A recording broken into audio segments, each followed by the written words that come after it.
Mid-80s. That's your national forecast. I'm Tammy Trujillo. From the Audio-Visual Consultation Studios, Sports Radio 1300 The Zone, KDET AM Austin, your home for the Horns, and the #1 preset in your car and on the free iHeartRadio app.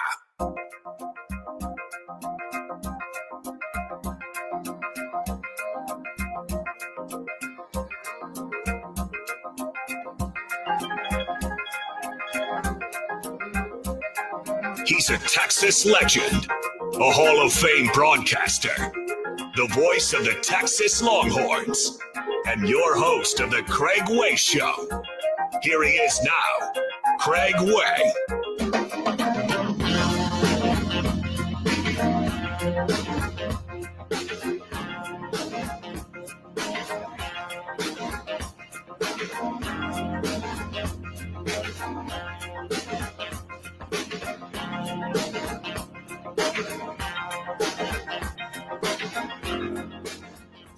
Look at you heading down the home stretch of a week here on a Thursday, getting ready for a weekend. I see what you're doing out there. We're trying it as well. Good afternoon, everybody. Welcome to the program here on Sports Radio AM 1300 The Zone. My name is Craig Way. Thanks so much for joining us. We're with you each and every weekday afternoon, Monday through Friday, from 2 to 5, helping you navigate the afternoon, whether it's in the office or at home or in the automobile, whatever it might be. We hope it's going all right for you. Us, of course, includes the producer of the program. That would be Cameron D. Parker. The D on the birth certificate stands for Dallas, as in being named for his dad's favorite pro football team. And it was at least at times his. He's kind of hit and miss on it right now. But he is kind of fired up because we get to hear some more from Brian Schottenheimer today, right? You're up for some shoddy sound today. Love shoddy sound. A good afternoon, Craig. The D might stand for Dunaway, meaning Chuck Dunaway, who just commented, "Let's go" on our YouTube live stream. Of course, love to have you guys listening wherever you are, especially on the free iHeartRadio app, but also streaming for free on YouTube. Is that Twitter, our Chuck in Houston? In Facebook? I don't know. Is it Chuck from Houston? It might be. It might be. Well, because, the text line, Chuck from Houston usually refers to, of course, the text line. Yeah. But Chuck commenting from his YouTube profile, he said, "Yes, sir, it is." Okay, good. Chuck from Houston. Okay. So glad to have Chuck from Houston or Chuck Dunaway listening in on today's program. Chuck, glad to have you listening to that, and everybody else who's tuned in. And Chuck has already learned how to communicate with us via the text line. We offer that option to you. You certainly have the option to do that, and it's a really simple, elementary process. All you do is, by texting us, the first word of your text needs to be Texas.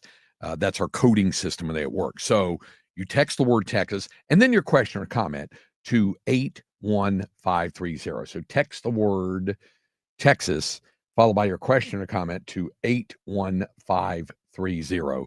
Standard messaging and data rates may apply. Here's an example. This morning, I'm looking at the text grid from this morning for the morning kickoff, which you hear, Monday through Friday with Mike Hardball Harge and the world's strongest man, Mark Henry. Mark's in England, isn't he? England, Scotland. DJing an event in Ireland, I think. If I'd known he was a full-on DJ, I think I would have hired him to DJ my wedding 3 years ago. I think I would have done that. I don't think you would have played Air Supply. I guarantee you that. And I appreciate that. For example, though, somebody texted the morning kickoff and said, "That's crazy. Wow," for Coach Reed. Clearly what this texter is referring to is that story that came out that somebody shot through the window in Andy Reid's office. Did that come out in that Kingdom documentary? No, I think it was separate. And I'm guessing, I could be wrong, but I'm guessing, imagine if you do this documentary and then that story comes out after you wrap up filming and producing. Yeah. So maybe somebody didn't like how they were portrayed in the documentary. I don't know. Anyway, nobody was injured or anything like that. But someone had texted in about, "That's crazy. Wow," for Coach Reed. But they started off the text with the word Texas. Like we said, it says Texas. Then it says, "That's crazy. Wow," for Coach Reed. So when you text the program, text the word Texas. It can be all caps. It can be regular, capital T. It can be lowercase. Doesn't matter. Just type in the word Texas, followed by your question or comment. You text it to 81530. I will keep you updated on what's going on. Did Bobby Witt Jr. just hit an inside the park home run? I wouldn't be surprised. He is playing against the Texas Rangers. Yeah. I think he just no. I don't. It might have been earlier. I don't know. Anyway, he's standing on second base right now, so maybe he did earlier in the game. It's a 1-1 ball game of the Rangers and Royals in the bottom of the third in Kansas City. So that's going on. We'll keep you updated. Also, Cam is keeping track of the Tour Championship, which is underway in Atlanta at East Lake. Got an early leaderboard for us? Justin Thomas leading the way so far at 6 under. I didn't realize, Craig, which tells you how locked in I am to the Tour Championship, but they got rid of the staggered scoring format. So It used to be the last couple of years, if Scotty Scheffler was first in the standings heading into the Tour Championship, he would start at 10 under. And if Roy was second, he'd be 8 under. And then if you were like third, fourth, and fifth, 7 under, et cetera, et cetera. Yeah. Everybody starts level. And, Scotty Scheffler's birdied 2 of the first 3 holes. Okay. But Justin Thomas, 6 under as he makes the turn so far. Colin Morikawa, 5 under through 14 holes. And then Ludwig Oberg, the former Texas Tech Red Raider, at 4 under with Tommy Fleetwood and Nick Taylor and Sam Burns, all at 4 under. So the guys look very hot and sweaty because it's Atlanta, Georgia. In August. It's August, and that means it's probably 96% humidity. Once again, another reason why they should probably move this tournament away from Hot Atlanta. They call it Hot Atlanta for a reason. This is why they moved the PGA out of August. It's the number one reason. There were other reasons, but that's the number one reason that they moved the PGA out of August. Too many complaints about it's hot and oppressive for a major championship. And so they moved it out and moved it back into May, where it was for many, many years until well into the 70s. I'd say mid-70s is when they moved it to August. And then it just got, beastly hot in some places. So, like I said, I pointed out it was actually in August, like in 68 at Pecan Valley in San Antonio. But then it moved back into May because Jack won it in 71 and did that, I think, at Doral. And that was like in May. So then, it kind of fluctuated back and forth. When people point out about nobody's ever won the modern Grand Slam of golf, because the only really acknowledged Grand Slam was Bobby Jones, U.S. Open, U.S. Amateur, British Open, British Amateur, because that was kind of good, and because it was before the Masters, which, of course, Bobby Jones founded, and the PGA wasn't on its own footing. But once it was, and then it was established, the person who's come closest to winning it was Ben Hogan in 1953. And the reason he didn't, certainly one of the reasons, if not the number one reason that he didn't win it, is because the PGA and the Open Championship are on the same week or staggered only by a few days or something. And so he couldn't play both. And that year he elected to play the Open, and he won it. And it's the only time that he won it, because the rest of the time he was committed to the PGA. And then they finally separated the events, but by then, it was just too hard for guys to win it. The Tiger Slam, different issue. The back end of one set of majors and the front end, the first 2 of the next year. What was that year that he did that? Was it like 04 or something when the Tiger did the Tiger Slam? When he won. I think it stretched from 04 to 05 because I believe so. In 04, I think the first major championship was the PGA, but it began with him winning the Masters, the U.S. Open, the Open Championship, and then I believe he won the PGA in 05. Let me double check. Look at that. That was the Tiger, because I don't think he won it all in the same I was thinking year it was the Open in the PGA, and then he won the Masters and the U.S. Open the next year. It was 4 in a row, but it was not 4 in the same calendar year that he did it. And that's the other as close as anyone has come to doing that. It's very difficult. But like we said, that's the main reason that the PGA was moved from August back in the spring and May. I'm sorry. So it was 2000. He won the U.S. Open, the Open Championship, the PGA, and then he won the Masters in 01. Okay. So he held all 4 major championships at that time. That's it. Yes, he never technically has won all 4 majors in the same calendar year. Nobody has. Yeah. Nobody has. But he won 3 in the same calendar year. Ben Hogan won 3 in the same calendar year. That's as close as anybody's come to that. This guy is capable of doing it, but so was Tiger and others through the years. Jack Nicklaus, Tom Watson, certainly capable of it. The one Tom Watson never won was the PGA. The one Arnold Palmer never won was the PGA. The one Sam Snead never won was the U.S. Open. The one Phil Mickelson has never won has been the U.S. Open. So there aren't too many, what is it, now 6 who have the career slam after Rory did it. And even Scheffler's not there yet because he only has the Masters and the PGA and the Open. So he still has one more. He's got to get a U.S. Open. And he has a shot at Shinnecock Hills next June, which has been pointed out that the final round of next year's U.S. Open will fall on his 30th birthday. So we'll see if all the stars align and all that kind of stuff. But you said he's off to a good start, even though Justin Thomas has the lead. Yes. Okay. And a text came in and said, I recently saw some footage of JT playing as an amateur. Didn't know if that was him walking or if he was riding a chicken. If you've seen what JT looked like as an amateur, I think JT describes himself as like he was 50 pounds soaking wet because he was a very skinny lad. Dude. Yeah, and actually, the first event he ever played in, Craig, in your hometown, in Greensboro at Sedgefield. Yeah, as I think he was 14 years old, and he looks like he might be 11 playing. And I think after the first round, he was like 1 over par, 2 over. He was playing pretty well for an amateur. So, hey, the one time I played Sedgefield, I was like 16. A friend of mine's family were members, and he said, "You want to go play?" And I was like, "Really? Yeah, okay. I'll shoot 127, but I'll play. I'll enjoy it." Yeah. That's exactly right. So anyway. Somebody else said they enjoyed my comments on the DCTF show earlier with Tepper and Pickle. Going to be a great showing highlighting Texas high school football. Todd, thank you. Greg Tepper, of course, is the editor-in-chief of Dave Campbell's Texas Football Magazine, and he's on this program every Tuesday. And we talk about, all the preseason stuff in the magazine. But when we get in the regular season, we talk college and high school football as we do now, but it's on a week-by-week basis and the top 10 polls because his staff compiles the top 10 polls. It used to be an AP panel of 25 of us from across the state, and I was on that as well. But then AP didn't want to mess with it anymore, and the crew at Dave Campbell's Texas Football Magazine said, we can compile it, and it was like, cool. And Tep will occasionally, he'll text me or call me on a Sunday and say, hey, we got the ballot coming out tomorrow. What do you think about, whatever?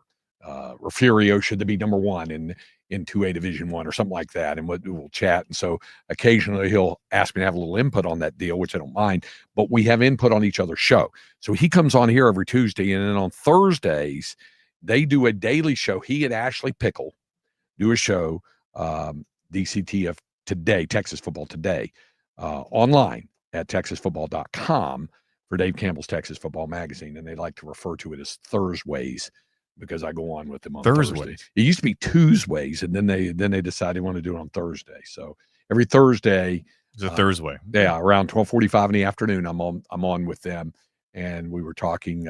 He was as astounded as many people were in the luncheon that we were a part of on campus yesterday, Cam, when it was revealed by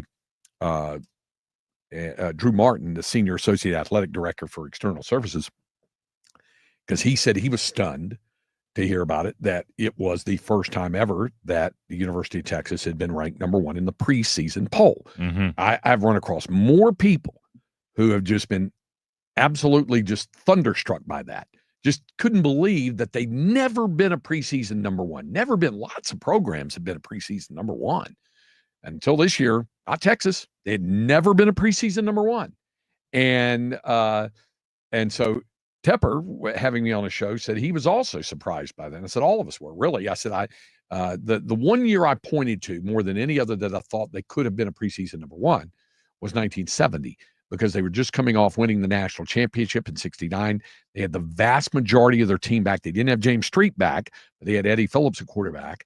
I still had Steve Worcester in the backfield, still had a great defense, offensive line, all that. So they were largely back, but they were not the preseason number 1. As in the prior year, Ohio State, which had won the national title in 68, when Rex Kern was an outstanding sophomore. They had this sensational sophomore group from Ohio State, and they won the national championship in 68. So they were definitely going to be the preseason number 1 in 69, and they were, and they stayed number 1 all the way until they were upset by Michigan Bo Schembechler's first year, and they got upset in 69, and that enabled Texas to jump to number 1 and Arkansas to number 2, and it led to the big shootout in Fayetteville, December 6, 1969, which Texas won 15-14, then beat Notre Dame in the Cotton Bowl. Texas finished unanimous number 1.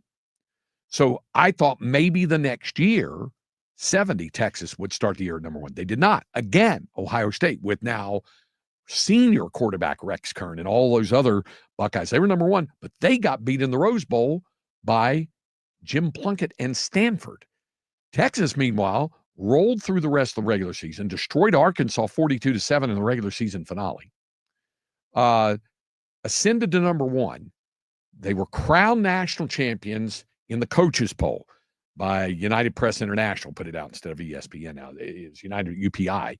They were number 1 in the coaches poll. And in those days, the coaches took their final poll and crowned their national champion at the end of the regular season, because the coaches back then considered the bowls as more of a reward and not part of the totality of the season. So they were number 1, and they do have a share of that title. However, it was a banged-up Texas that lost to Notre Dame in the rematch from the prior year in the Cotton Bowl. Notre Dame won that game, and that plus the Ohio State loss in the Rose Bowl allowed Nebraska, who beat LSU in the Orange Bowl, to go number 1. So Texas and Nebraska shared the title in 1970, but they were not a preseason number 1. So it's the first time for that. So anyway, if you have something you want to get to us on the text line, that's how you do it. You text the word Texas, followed by your question or comment to 81530. Standard messaging and data rates may apply.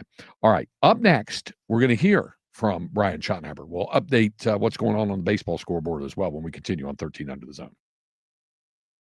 Light the tower burnt orange. Grounded to short, backhanded by Good, fires to first. Texas wins the national championship. Texas softball has won their first national championship in program history. The Longhorns are on top of the college softball world. 1300 The Zone, the home of national champion Texas softball.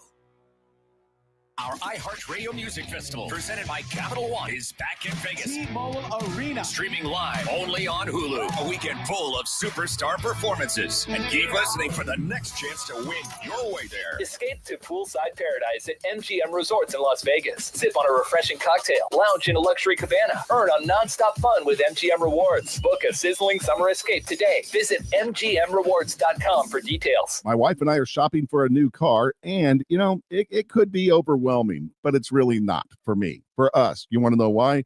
Because we're going with Apple Leasing. They've been around Austin for over 30 years, and they can get any make or any model that we want. Lots of options. It's very easy too. You can do everything online, fill out the credit application, sign the papers, all that kind of stuff with one phone call to Apple Leasing, 346-9977. Hey, with a new leased car from Apple Leasing, you know how much you're going to be spending on that car every month. There are no surprises. The car is under warranty, and by the time the lease is up, you don't have to haven't had to put new tires or brakes or anything. So call Apple Leasing today. The number 346-9977. You can also go to their website, which is appleleasing.com. I've been leasing cars from them for over 20 years. 346-9977. Sound familiar? At Mattress Firm, we understand there are many problems like snoring, aches and pains, hot sleep, or even an old saggy mattress that can keep you up at night. And our sleep experts have the unrivaled know-how to match you with a mattress that can help. And now get a king bed for a queen price, plus a free adjustable base with select Sealy mattresses. For the great sleep you deserve, visit Mattress Firm. We make sleep easy. Restrictions apply. See store or website for details.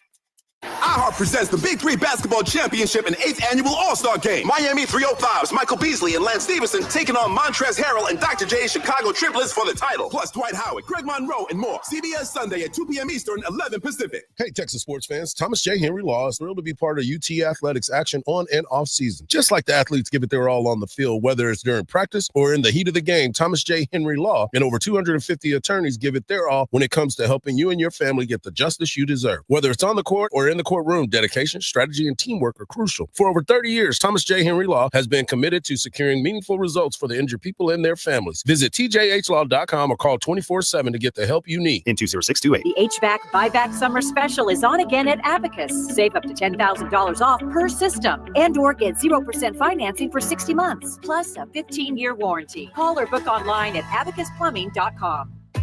If you're 55 or older and into that whole saving money thing, T-Mobile has an exclusive phone and internet bundle just for you. Right now, get 2 unlimited phone lines plus 5G home internet for just $30 each per month with autopay, plus taxes and fees. And with 5G home internet, setup is easy with just 1 cord and no technician needed, which is great if you're also into that whole keeping it simple thing. Switch now and experience the best mobile network in the U.S. Visit your local store to start saving. T-Mobile, it's better over here.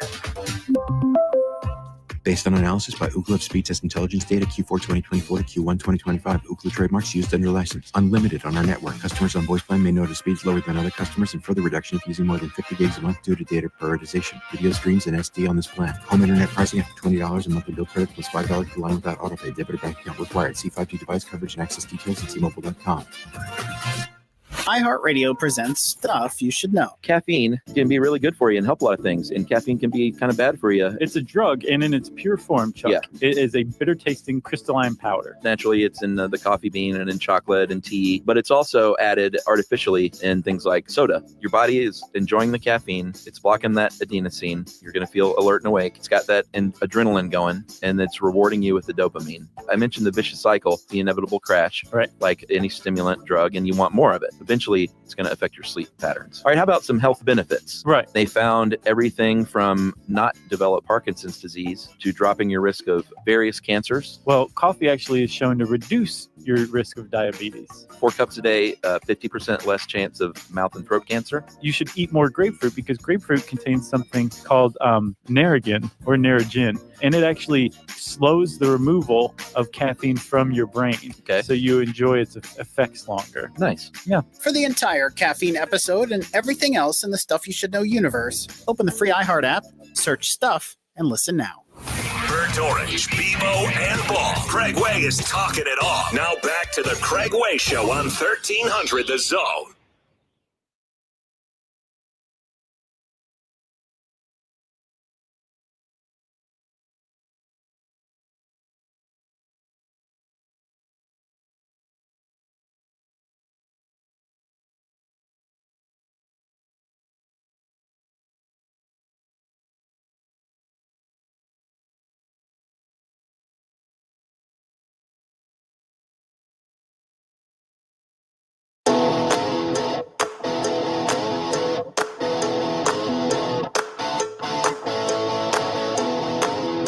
It's the Craig Way Show with the voice of the Texas Longhorns and Hall of Fame broadcaster, Craig Way.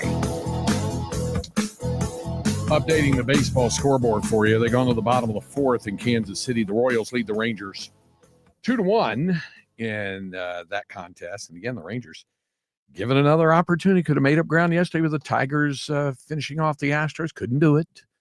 Fell by the wayside again, unfortunately. You know, we were talking about amazing, difficult to believe stats, like the fact that Longhorn football had never been a preseason number 1 ranked team. I'll give you another stat. Do you know that going into today's game in Denver, the Los Angeles Dodgers, since the All-Star break, have won 14 games, and the Colorado Rockies have won 15 games. Wow. That tells you the slump. The Dodgers, and they lost last night. They are out to a 2-0 lead in the bottom of the first. Freddie Freeman, a 2-run homer, and Clayton Kershaw is pitching for LA in that one. And they've got another huge series with the Padres. They swept them last weekend in LA. They have to go to San Diego. Padres only won back. Of course, they had the 1-game lead going into LA last weekend. The Dodgers swept all 3, got up 2. Now the lead for LA down to 1. That's a big weekend series starting tomorrow night in San Diego, but they both finished 4-game series today. Can I ask you a first take question? Sure. What is your concern level with the Dodgers? Now, I would do it in more of a Stephen A voice, but I can't. What would your concern level be? I want to yell or mad dog. If you're a Dodger fan. But what is your concern level? How could you not be concerned? On a level of 1 to 10, 7, maybe 8. Every time they start to gain some momentum, somebody gets hurt, and then the rest of the team just goes south in a slump. And that's what's happening right now. And then Ohtani got hit by a line drive. And it looks like he's all right. They were planning to give him the day off today anyway, and he's off today. And they think he'll be okay for the series in San Diego. But he hasn't pitched well of late either. He took the loss last night. And since Max Muncy went back on the injured list, they're not hitting. They're just not hitting. Mookie Betts is not hitting. And he had a little spurt where he came out of it for a little bit, especially against San Diego. Now he's gone kind of back into the slump. Will Smith, who was leading the National League in hitting, has been kind of south. So, yeah, as a team, and not only that, and this was the thing that was really bothering me, and nobody was saying it. It was kind of like the Emperor's New Clothes. Nobody was really saying anything about it. Teoscar Hernandez is a defensive liability. The WAR number when he's in right field is like -9. It's not good. And he's really struggling to play the outfield. And this was a weird thing. Jim Bowden does a baseball podcast show, I think on Sirius XM or whatever. He said the Dodgers were lying about a meeting that happened after their Monday night loss to the Rockies, where Dave Roberts and Andrew Friedman, the general manager, were seen down below the stands or whatever, underneath near the clubhouse, and talking to Mookie Betts. And Roberts later said, and they said, well, you know what that's about? It's about Teoscar Hernandez is a defensive liability. They want Mookie to move back to right field and blah, blah, blah, and so on and so forth.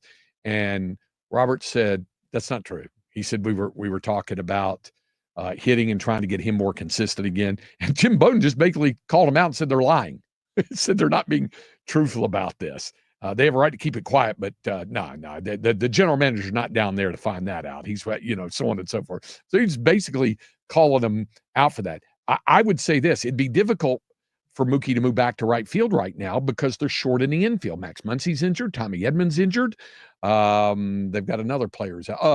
Hae-Sung Kim is injured. They've got 3 infielders out injured. It'd be difficult to make that move right now. But anyway, they're struggling. And the Padres, other than getting swept by the Dodgers last weekend, which was a big other, they went from being up 1 game to down 2, but they've hung close. And like Oral Hershiser said last night, they're not going away. So other than that, they've been really good of late. And that's going to be a crucial series this weekend.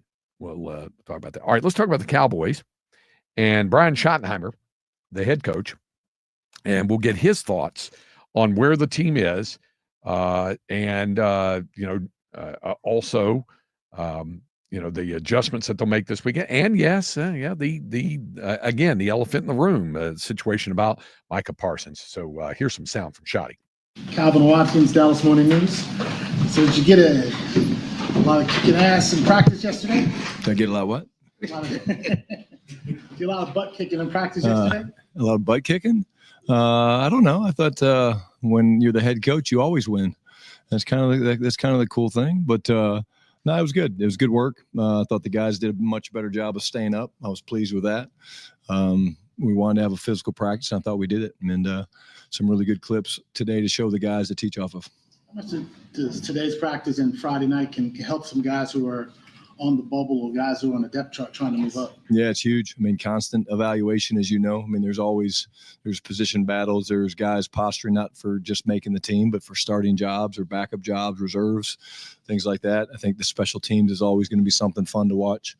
That's where guys kind of, push themselves over the edge, if you will. But last night was very physical. I think tonight will be very physical. I think we are definitely we feed off the energy of the fans. It was great last night to have the fans there.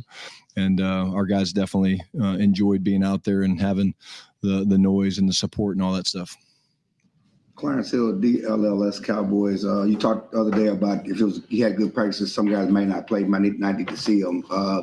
Have you come to a conclusion of who you may not play on Friday night? Yeah, still working through it. But again, if we practice again like we do, or like we did last night tonight, there might be a few less guys that play. Jaden Blue hadn't played the first 2 preseason games. Will he play, or do you need to see him out there on Friday? Yeah, he looked good yesterday. He was on a little bit of a rep count yesterday. But again, I think right now we're looking at it with limited limitations, and you should see him get some action. And we're excited to watch him play. Brian Todd Archer with ESPN. After practice, to see Ezra Raku with Lael Collins and Tyler Smith as Booker. I assume you're starting to smile over this. What when you see that after practice, you see the guys working together, what does that make you think?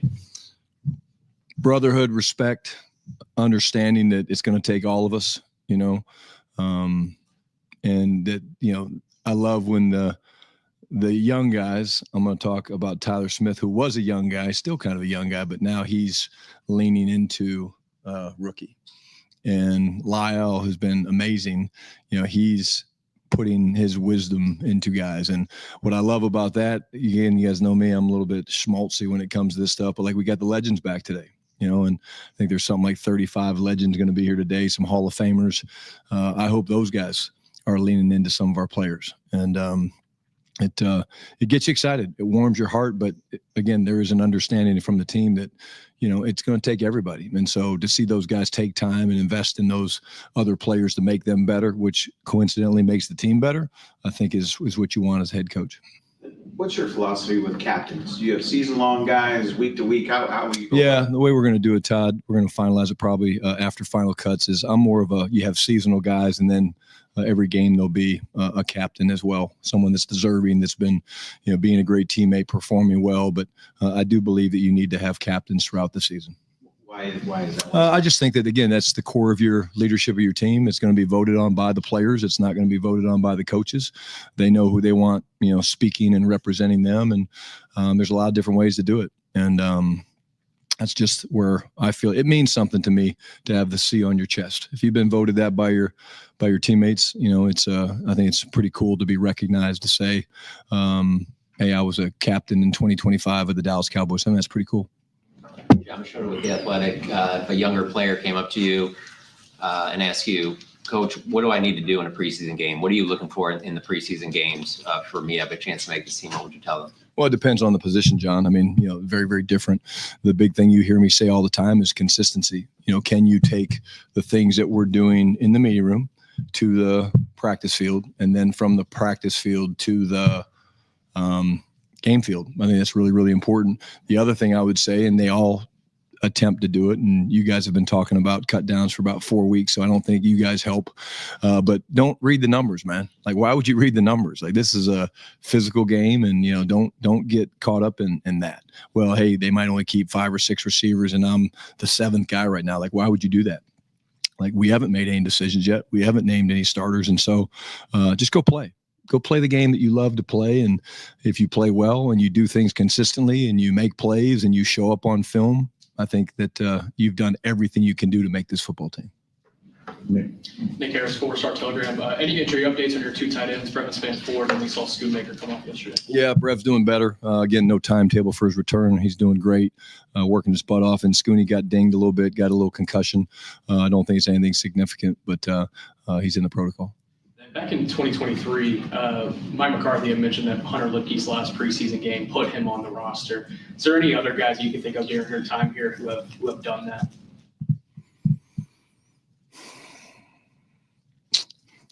No, I mean, we have an idea, going into the season finale, guys we're excited to see, Nick. It's not, okay, this guy can do it. Some guys, they do jump off the film and you're like, okay, if you play the way Hunter did in that last preseason game, you're like, yeah, he's earned the right.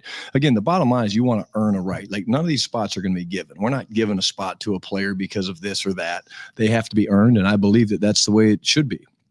And if you're going to follow your mantra and the central theme of your program, which is compete every day, then, again, it's not going to be just one preseason game. Hunter Lepke at the time was doing very, very well. I'm sure in that last game, I don't remember being quite honest with you, I don't remember what he did, but he was trending that way, to say the least, and it certainly obviously put him over the edge.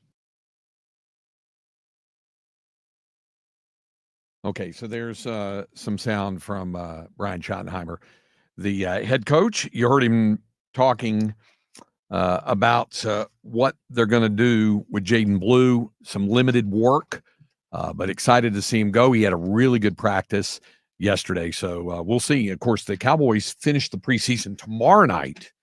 They play the Atlanta Falcons tomorrow night. Will you be watching any of that, Cameron? I don't think so. No? I don't think so. No, I think at this point, you kind of know what this team is. I'm disappointed in Joe Milton. I think Patriots fans got to be pretty pissed, right? Because think about it. New England won their final regular season game of the year last year, and they dropped they lost. It would have been the second pick in the draft, and they fell to what, 4 or 5? Yeah. Because Joe Milton played an incredible game, and it was a good enough game to where Jerry Jones and Stephen Jones and Will McClay decided to go after him. And now both sides are unhappy. Yeah, the Patriots could have Abdul Carter or Travis Hunter, and I think they'll be very happy with Will Campbell from Alabama. Yeah. But, both sides. But I think Milton is definitely an upgrade over Trey Lance. At the same time, I don't think the Cowboys have if Dak goes down and, we have now a large enough sample size to where he's probably going to miss a game or two this season, maybe more. Yeah, I don't feel great about Joe Milton stepping in. But, hey, maybe he plays great tomorrow against the 3rd and 4th stringers. So let me ask you this, and I have a specific reason for asking. Did you watch any of the game against Baltimore? Just clips, highlights. Did you see Cooper Rush? Yeah, tough, right? I don't think that's an upgrade. I don't think it's a downgrade is what I'm saying. No, I don't think so either. Yeah, you're right. I think a lot of that too is probably because Cooper Rush was in Kellen Moore's system for what, like 5 years? Yeah. And I think Kellen Moore and I know we went 4-4 as a starter. Yeah, I think that. Cooper Rush was a quarterback who he wasn't going to make the plays that were going to hurt you, right? He's a very safe bet at quarterback, and he also, Game manager. Exactly. And Kellen Moore probably knew what his limitations were, and so maybe for Schottenheimer, he's got to figure out Joe Milton's limitations, what he's good at, what he's not good at. That's why it's so important for a quarterback to have a good quarterback coach or offensive coordinator to understand, hey, what am I asking of this guy? Am I asking too much? Am I asking not enough? So, obviously Dak Prescott's Dak Prescott. So hopefully Cowboys will not have to turn to Joe Milton, but it's a very long season. Dak's on the wrong side of 30. He's had his injury issues his entire career. He's coming off an injury this past season. There's a good chance that Joe Milton will see some action this year. Okay. Hey, if you're out there driving, be careful out there. Here just southwest of the Pennybacker Bridge and hard by the Lake Austin, we can tell you it is pouring rain. It's coming down here in buckets and sheets and torrential elements. So be careful out there, no matter where you are, if you've hit that heavy duty rain. Up next, inconceivable. Some might think that it's inconceivable to get that much rain in August, but it's pouring down right now. Inconceivable is next here on 13 Under the Zone. Lowe's knows that free makes everything better. That's why our rewards members get free standard shipping on the things they need and want, starting at Silver Key status every day. Savings for rewards members add up fast, so why wait? Join for free today. Lowe's, we help, you save. Not available in Alaska and Hawaii. Exclusions and more terms apply. Loyalty program subject to terms and conditions. Details at lowes.com/shipping terms. Subject to change. This Sunday, iHeart presents the Big Three Championship between the Miami 305 and the Chicago Triplets. This epic fight for the title pits Michael Beasley and Lance Stevenson against Montrezl Harrell. In their regular season meeting, Montrezl exploded for 28 points and dominated the Chicago win. Can Beasley and crew win the rematch when it counts the most? The action starts with the Big Three's 8th annual All-Star Game, featuring Dwight Howard, Greg Monroe, Jordan Crawford, Jonathan Simmons, and more. The no-holds-barred action starts Sunday at 2 p.m. Eastern, 11 Pacific on CBS. Harge here. It's time to buckle up, y'all, and it's back to school season. At Cover Ford Hutto, we know it's not about what you drive, it's about who you drive. Right now, take $9,543 off of MSRP on a new 2025 Ford F-150 Lariat, or $9,500 off of MSRP on a new 2025 Ford Escape ST line. Safe, reliable, ready for the school year. Only at Cover Ford Hutto, right off of 79 in Hutto. CoverFordHutto.com. Having insurance isn't the same as having State Farm. It's like needing a lawyer, but getting some guy who just watches courtroom dramas. How does the defendant plead? Guilty. Wait, what? Also, objection. You object to what? Erroneous. Counsel, approach the bench. Hey, can I get a whack at the gavel? You wouldn't settle for just any lawyer, so don't settle for just any insurance. Get the real deal with State Farm. Like a good neighbor, State Farm is there. When you're hiring, have you ever felt like you're missing out on meeting great candidates? Well, they're not hard to find when you go to ZipRecruiter. ZipRecruiter helps 10 million people with their job search every day. People who are actively looking for jobs like yours. So it's easy to find the right person fast. 4 out of 5 employers who post on ZipRecruiter get a quality candidate within the first day. Try ZipRecruiter for free at ZipRecruiter.com/free. That's ZipRecruiter.com/free. After 48 years, Factory Mattress is going out of business forever. Over $15 million worth of world-class mattress brands must be sold immediately. Up to 80% off at Austin and San Antonio's largest independent mattress retailer. Everything must go, right down to the bare walls. Tempur-Pedic, Sealy, and Stearns & Foster. No interest financing is still available. The Factory Mattress going out of business sale is happening now at all 14 locations. Don't miss it. After a trip to the 2025 Women's Final Four, an SEC championship in their first season, and sold-out crowds at the Moody Center, Texas women's basketball is on fire. And season tickets for 2025-26 are on sale now, starting at just $100. Longhorn Nation helped deliver the first undefeated home season in 22 years. Now it's your turn to be part of the action. Bring the energy, bring the pride, bring the Texas fight all season long. Lock in your seats today at TexasLonghorns.com. The free iHeartRadio app has over 100 commercial-free stations waiting for you to explore right now, like New Metal Radio. Featuring old-school heavy alternative from Korn, Linkin Park, Nine Inch Nails, System of a Down, and more.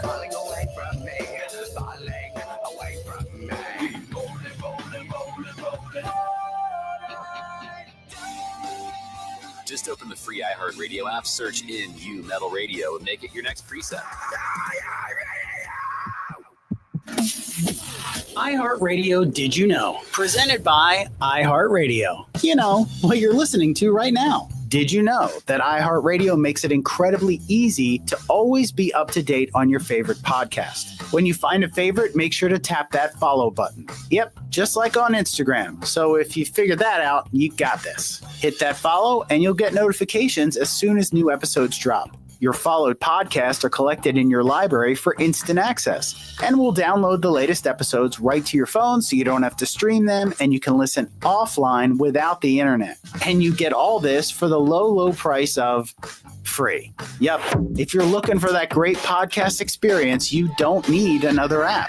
We've got all that covered for you free with iHeartRadio. Number one for music, radio, and podcasting, all in one app.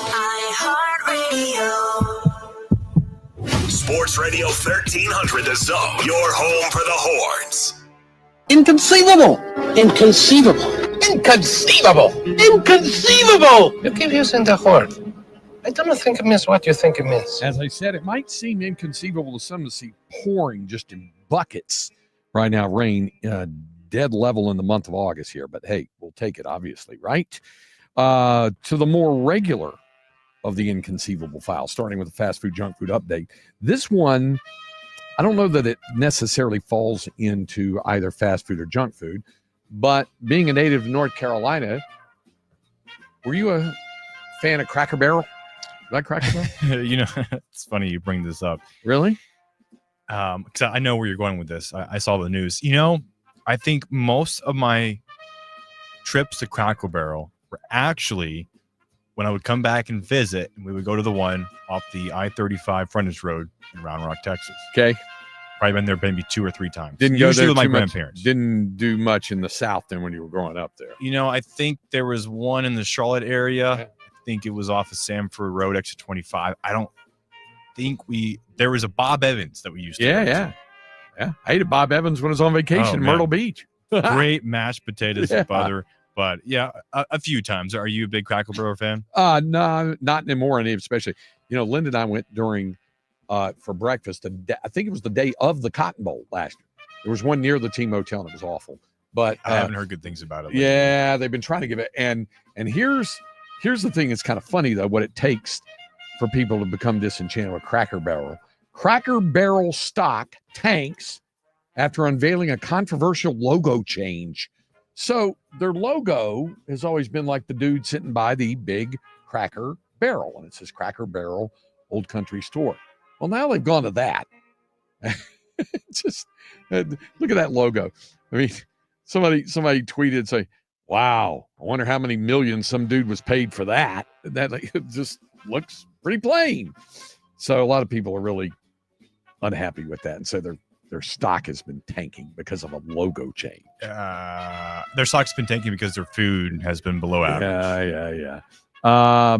Kirby Lane's been around for a while, 45 years. Now, you should know this because you're a Round Rock resident. Yeah. Might want to take advantage of this. They got a $45 dinner special for two.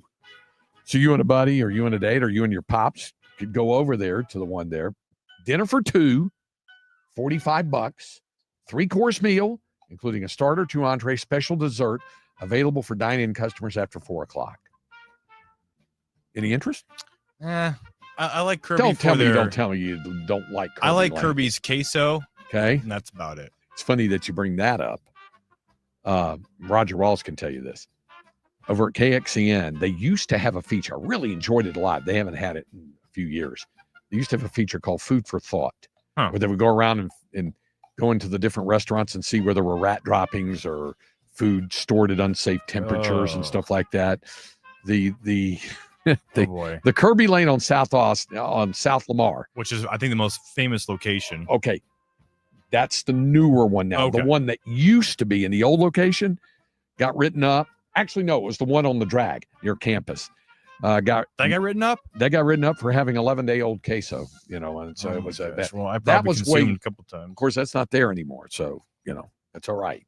But it made me think about that with Kirby Lane. You like your pancakes, right? Good, yeah, good pancakes. Gotta like the pancakes there, Kirby Lane, no doubt about it. Okay, hello scare here in the Austin area on Tuesday. We didn't have a chance to get to it yesterday. How about a part of a wing falling off? For an airplane? Delta Airlines jet. I was going to guess Delta. Were you? Yeah. Because didn't this just happen with a Delta flight not too long ago? They've had issues. A flap on the wing of the Delta Airlines jet partially detached. It was kind of falling off. It did land in Austin. It was coming from Orlando. Let's see if they got a picture. I'm looking for that. Anyway, it broke off like right in the wingtip area. You could see it just kind of dangling. And they issued an apology. It's kind of funny. And they were like, we apologize for we strive for the utmost in customer safety. Really? If that thing lands, you're dead, right?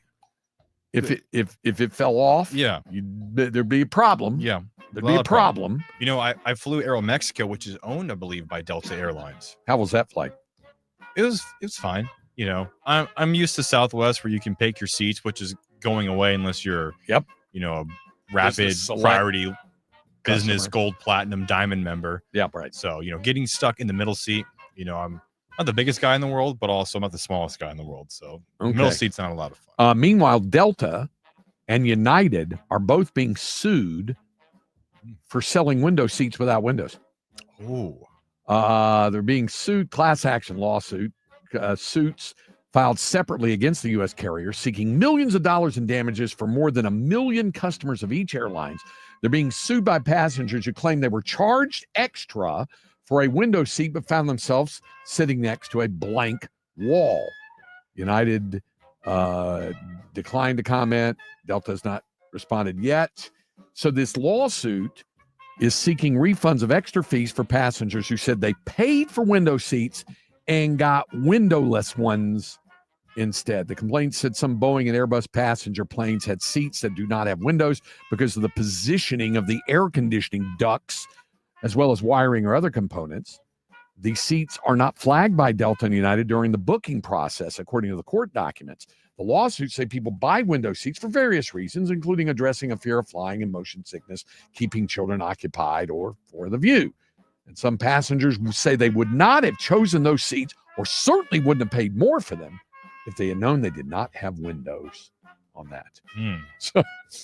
So on top of everything else, there's lawsuits going. I want to go back to the food thing.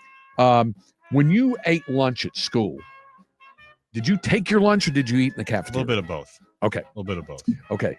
It always depended on what was being served that day. Okay. Because Mondays and Fridays were like pizza day. Sloppy Joe was Wednesday. Funny you bring that up. According to, and I go to this service every now and then to read about different food reviews. Wise Old Owl has the 18 school lunches from the past that would be banned today. Number 18 is egg salad sandwiches. I like egg salad, but maybe they say it's a refrigeration concerns and stuff like that. Sounds good, actually. Yeah, I know. I'd kind of be all right with that. Cabbage soup. Ugh. Yep. Sounds that. very Dickensian. Very stay away. Yeah. Ice cream sandwiches at lunch. I used to like to get those. Why would You that get be those? banned?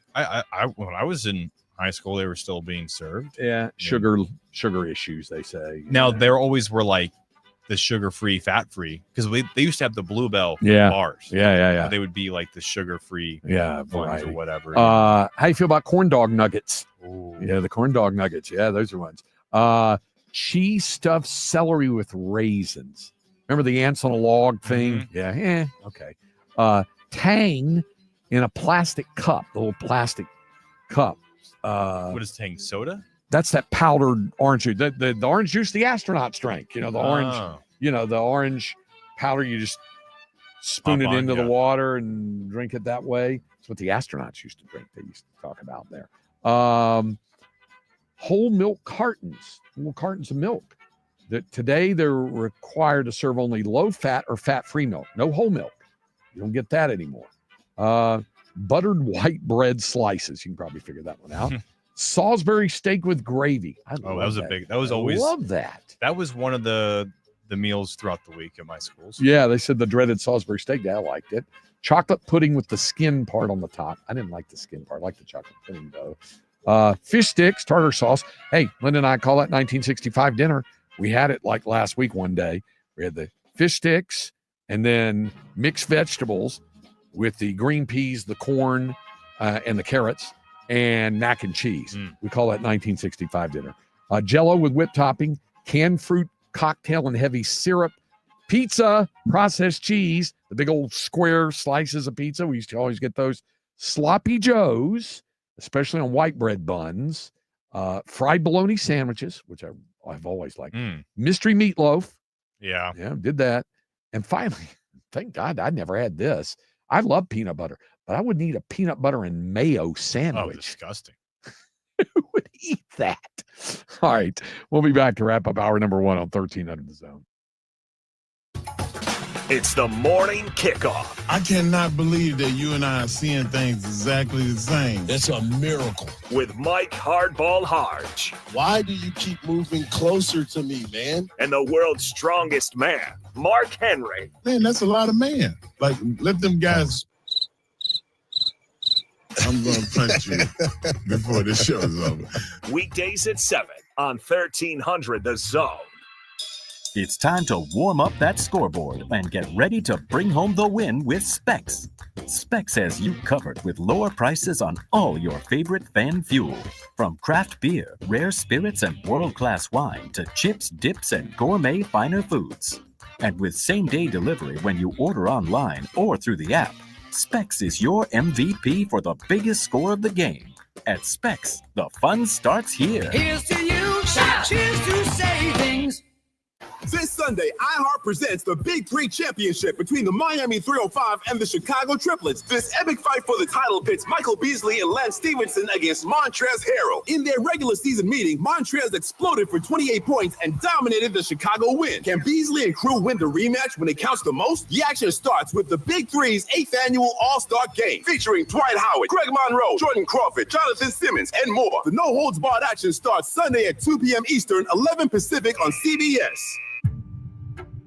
Liz went from being interested in true crime to living true crime. My husband comes back and he's shaking. And he said, your dad's been killed. This is Hands Tied, a true crime podcast exploring the murder of Jim Melgar. I was just completely in shock. Open your free iHeartRadio app, search Hands Tied, and listen now.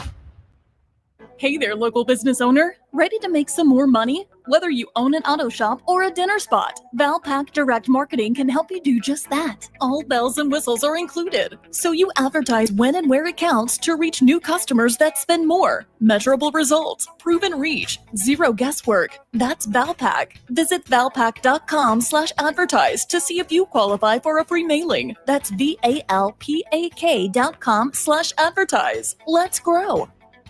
I'm still going for it, even with higher stroke risk from atrial fibrillation, an irregular heartbeat not caused by a heart valve problem. Over a 3-year study, Eliquis apixaban tablets reduced stroke risk better than warfarin, and over 97% of Eliquis patients did not experience a stroke. A first stroke occurred in 2.9% of warfarin patients versus 2.3% of Eliquis patients. Don't stop prescription Eliquis without asking your doctor. Stroke risk may increase. Eliquis can cause serious and potentially fatal bleeding. Don't take if you have an artificial heart valve, abnormal bleeding, or antiphospholipid syndrome. While taking, you may bruise more easily or bleed longer. A spinal injection increases blood clot risk, which may cause paralysis. Get medical help right away for unexpected bleeding or bruising, or back pain, tingling, numbness, muscle weakness, or incontinence. Aspirin products, NSAIDs, SSRIs, SNRIs, and blood thinners increase bleeding risk. Tell your doctor about planned medical or dental procedures. Learn more at Eliquis.com or call 1-855-ELIQUIS. Don't let data limits hold you back from being the gift master in the family group chat. Switch to Straight Talk Wireless and get real unlimited data on a reliable 5G network. Straight Talk, available at straighttalk.com or Walmart. Mark, look at that man's car. Fresh rims, candy paint. But that tag, it still says temp tag. That ain't it, player. That's a flag on the ride. You can't pull up to a tailgate with a name like Texas Beast and a tag that screams, "Oh, I just got this." Man, go to myplates.com and get a plate that says Sack King or Horns Up. Make your ride as strong as your game face. Go to myplates.com, rep the zone, that's your keyword, and ride like a champion. Every Nissan Frontier is battle-tested. Its frame is twisted. Its door slammed 13,920 times. And its bed drop tested over and over. We do all that to the V6-powered Frontier, so you never have to hold back. Nissan, ranked #1 in new vehicle quality among mainstream brands by J.D. Power. For J.D. Power 2025 U.S. Initial Quality Study Award information, visit jdpower.com/awards. Awards based on 2025 model year. Newer models may be shown. Help the planet with a tip from iHeartRadio Earth. Spending time outdoors can improve overall health and wellness. Celebrate Earth Day and take advantage of nature's health benefits by visiting a local park. Recreate responsibly to protect yourself and others, and to make the outdoors safe and welcoming for people of all identities and abilities. Brought to you by iHeartRadio Earth and the National Environmental Education Foundation. To find more tips for smarter, sustainable living, or to take action in your own community, go to iHeartRadio.com/earth. Sports Radio 1300 The Zone. The Longhorns live here.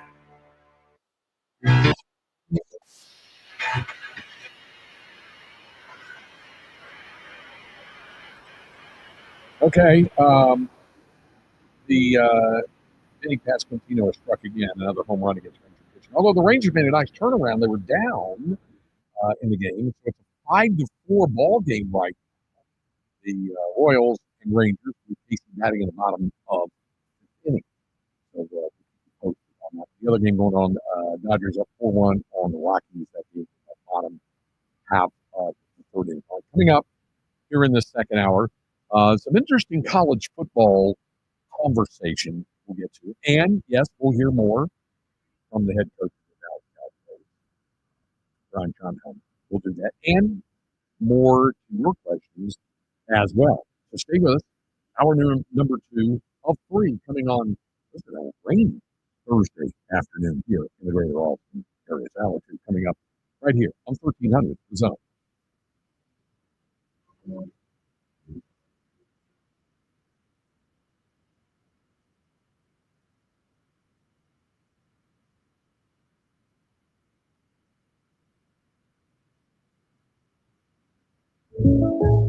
Jake from State Farm. I just beat my running PR, so I'm celebrating with the Banana Bonanza smoothie. Hey, and you can keep celebrating when you create an affordable price just for you by bundling your home and auto with the State Farm Personal Price Plan. Go bananas. I will. Hey, make it a large. Bundling, just another way to save with the personal price plan. Like a good neighbor, State Farm is there. Prices are based on rating plans that vary by state. Coverage options are selected by the customer. Availability, amount of discounts and savings, and eligibility vary by state. This Sunday, iHeart presents the Big Three Championship between the Miami 305 and the Chicago Triplets. This epic fight for the title pits Michael Beasley and Lance Stevenson against Montrezl Harrell. In their regular season meeting, Montrezl exploded for 28 points and dominated the Chicago win. Can Beasley and crew win the rematch when it counts the most? The action starts with the Big Three's 8th annual All-Star Game, featuring Dwight Howard, Greg Monroe, Jordan Crawford, Jonathan Simmons, and more. The no-holds-barred action starts Sunday at 2 p.m. Eastern, 11 Pacific on CBS. It's almost time for kickoff. Brought to you by Bud Light. Breaks a tackle, 30, turns down the sidelines. Say goodnight to this one. Touchdown, Texas. Listen to every play, every touchdown, every win on 1300 The Zone. Fires for the end zone. It's intercepted. Kicked off. This ballgame is over. Today's countdown is 9 days. Presented by Bud Light all season long on the free iHeartRadio app.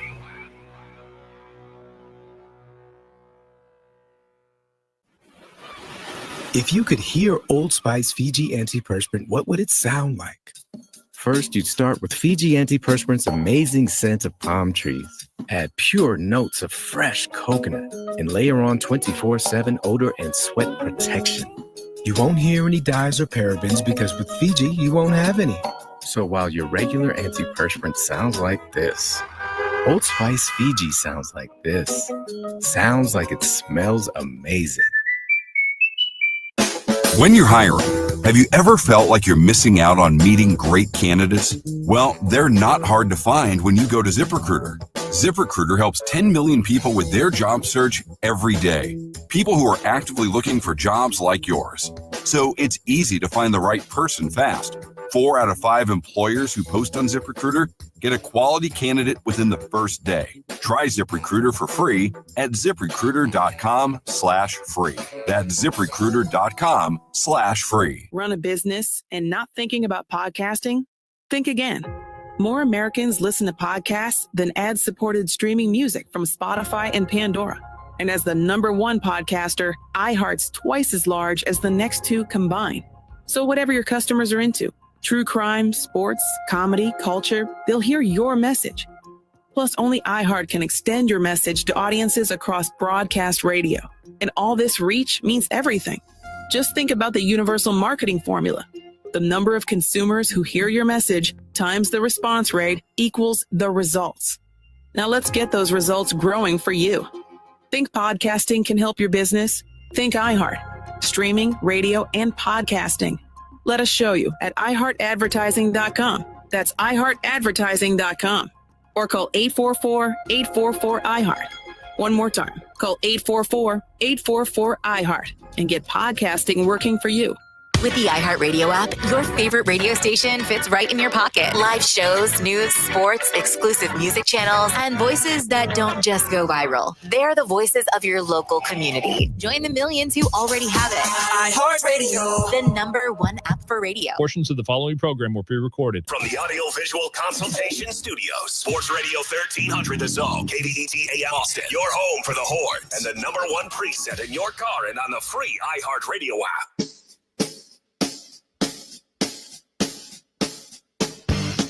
He's a Texas legend, a Hall of Fame broadcaster, the voice of the Texas Longhorns, and your host of the Craig Way Show. Here he is now, Craig Way.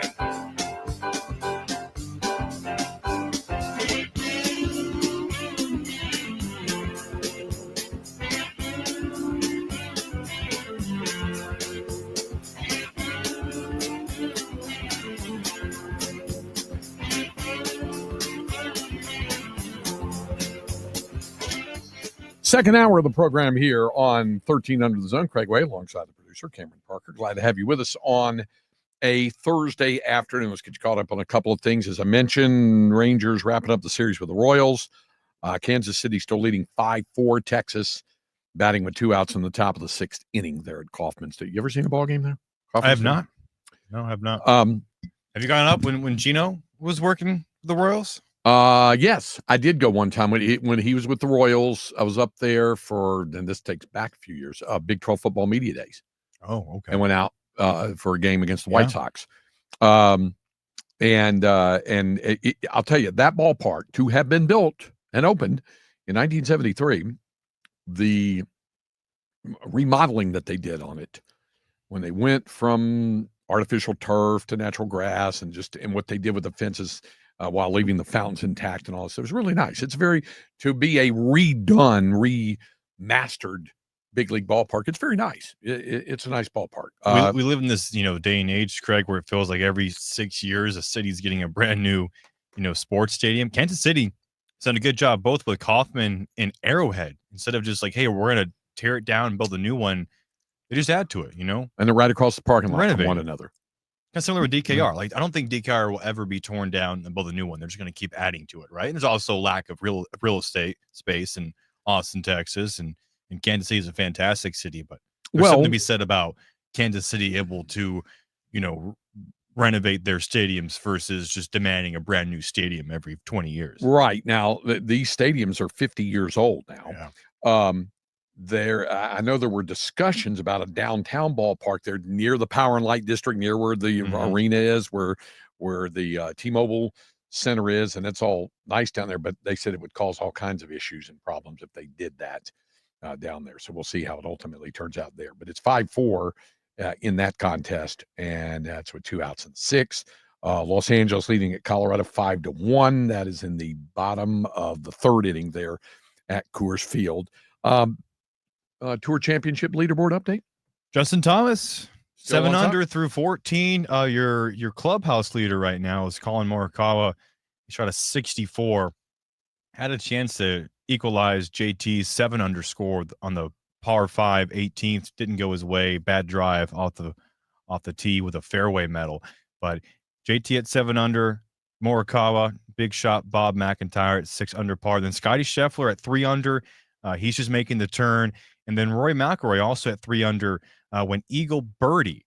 They get the 3 under. So Scotty and Rory, number 1 and number 2 in the FedEx Cup standings, currently 4 back of Justin Thomas, who is on the difficult par 3, the famous 15th hole, Craig, over 200 yards, just straight over water. Kind of similar to, I want to say the Island Green. Well, I guess the Island Green, the 17th at TBC Sawgrass, a little bit. But there's real estate behind the green on this one? A little bit more real estate. It's also way longer. Okay. But the green is a lot bigger than the Island Green. It's a very tough shot.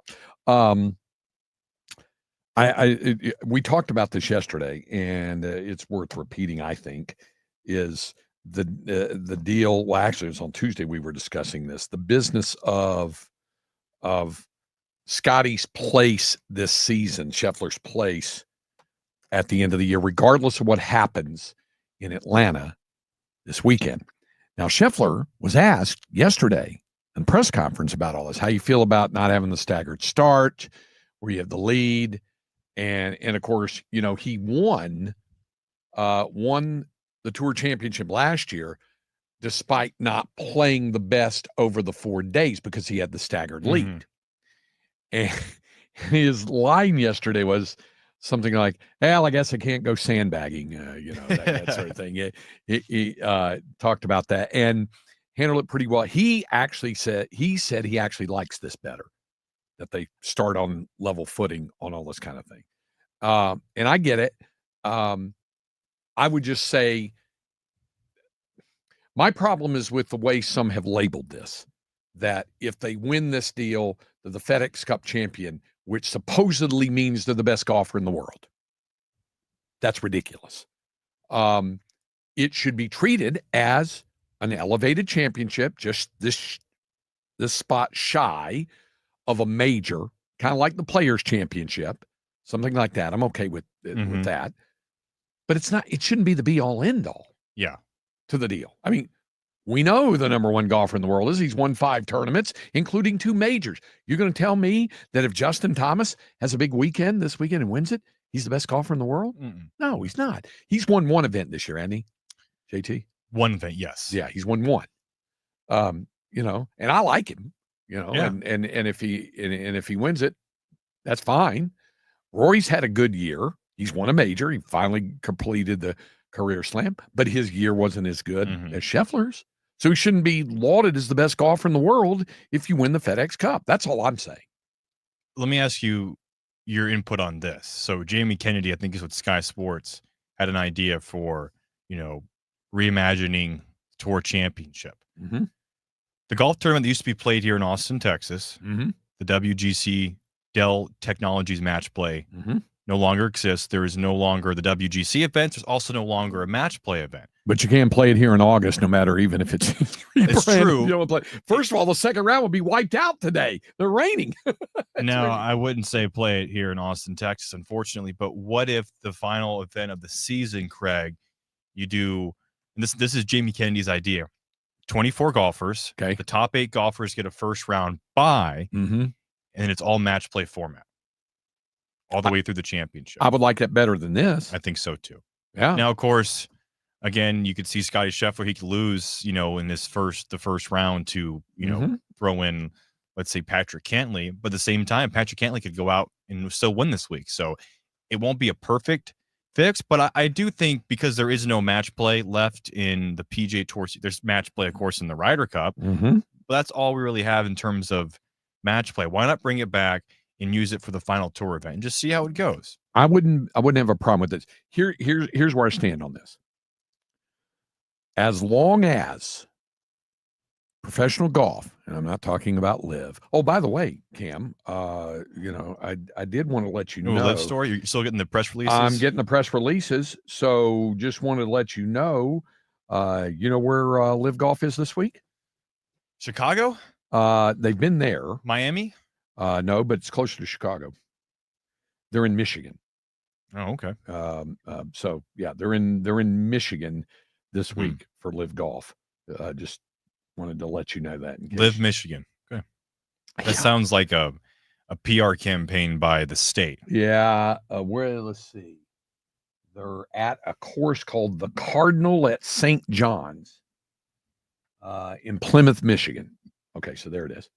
All right. Anyway, as long as you are deciding major championships for the tour during the season, which makes all the sense.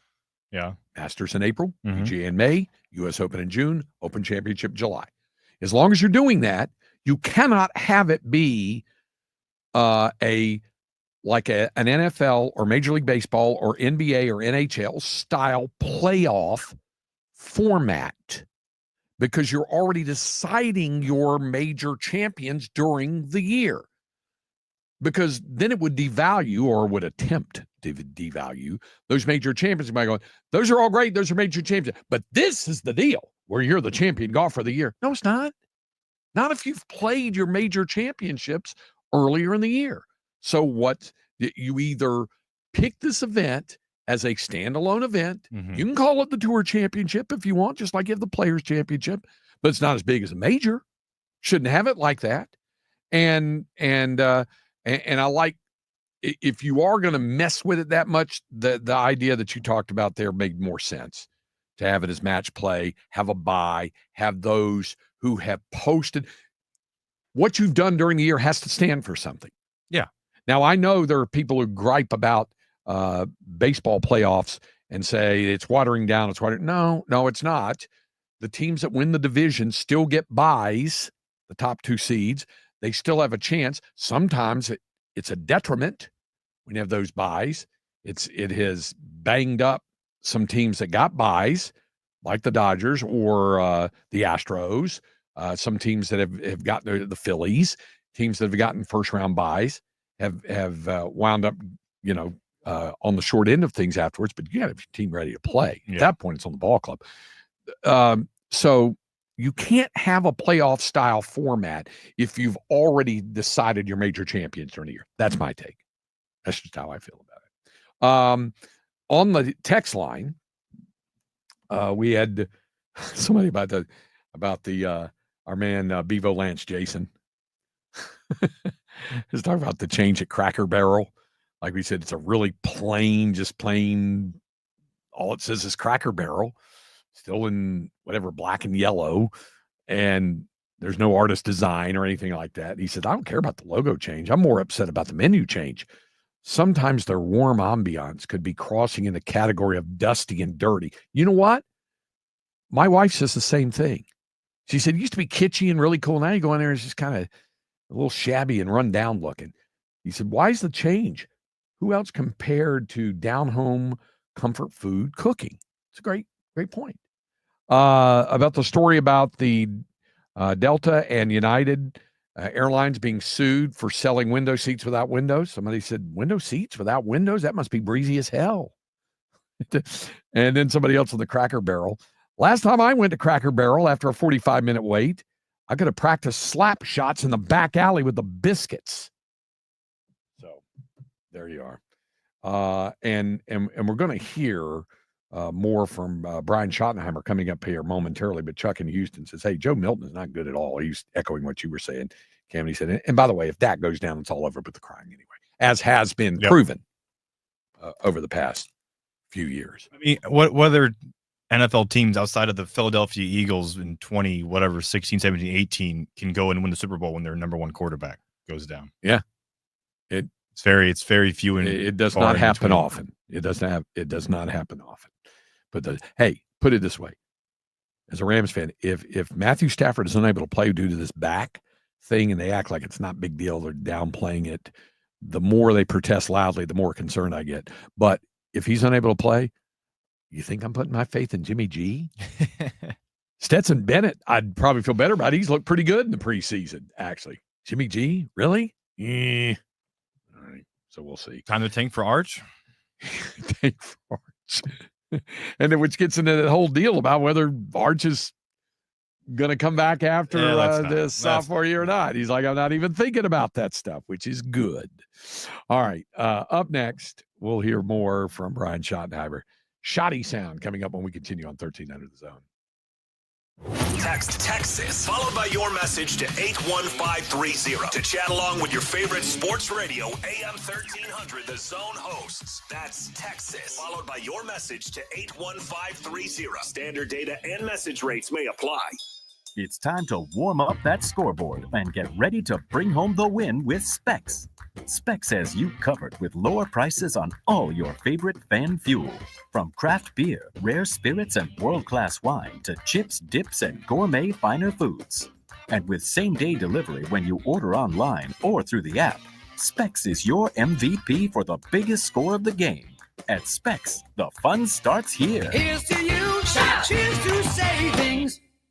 This Sunday, iHeart presents the Big Three Championship between the Miami 305 and the Chicago Triplets. This epic fight for the title pits Michael Beasley and Lance Stevenson against Montrezl Harrell. In their regular season meeting, Montrezl exploded for 28 points and dominated the Chicago win. Can Beasley and crew win the rematch when it counts the most? The action starts with the Big Three's 8th annual All-Star Game, featuring Dwight Howard, Greg Monroe, Jordan Crawford, Jonathan Simmons, and more. The no-holds-barred action starts Sunday at 2 p.m. Eastern, 11 Pacific on CBS. Our iHeartRadio Music Festival, presented by Capital One, is coming back to Las Vegas, September 19th and 20th. Streaming live only on Hulu. Tickets are on sale now at AXS.com. Get your tickets today. AXS.com. If you're 55 or older and into that whole saving money thing, T-Mobile has an exclusive phone and internet bundle just for you. Right now, get 2 unlimited phone lines plus 5G home internet for just $30 each per month with autopay, plus taxes and fees. And with 5G home internet, setup is easy with just one cord and no technician needed, which is great if you're also into that whole keeping it simple thing. Switch now and experience the best mobile network in the U.S. Visit your local store to start saving. T-Mobile, it's better over here. Based on analysis by Ookla of speed test intelligence data Q4 2024 to Q1 2025. Ookla trademarks used under license. Unlimited on our network. Customers on voice plan may notice speeds lower than other customers and further reduction if using more than 50 gigs a month due to data prioritization. Video streams and SD on this plan. Home internet pricing after $20 a monthly bill credit plus $5 per line without autopay. Debit or bank account required. See 5G device coverage and access details at T-Mobile.com. Ugh. Kitchen ants.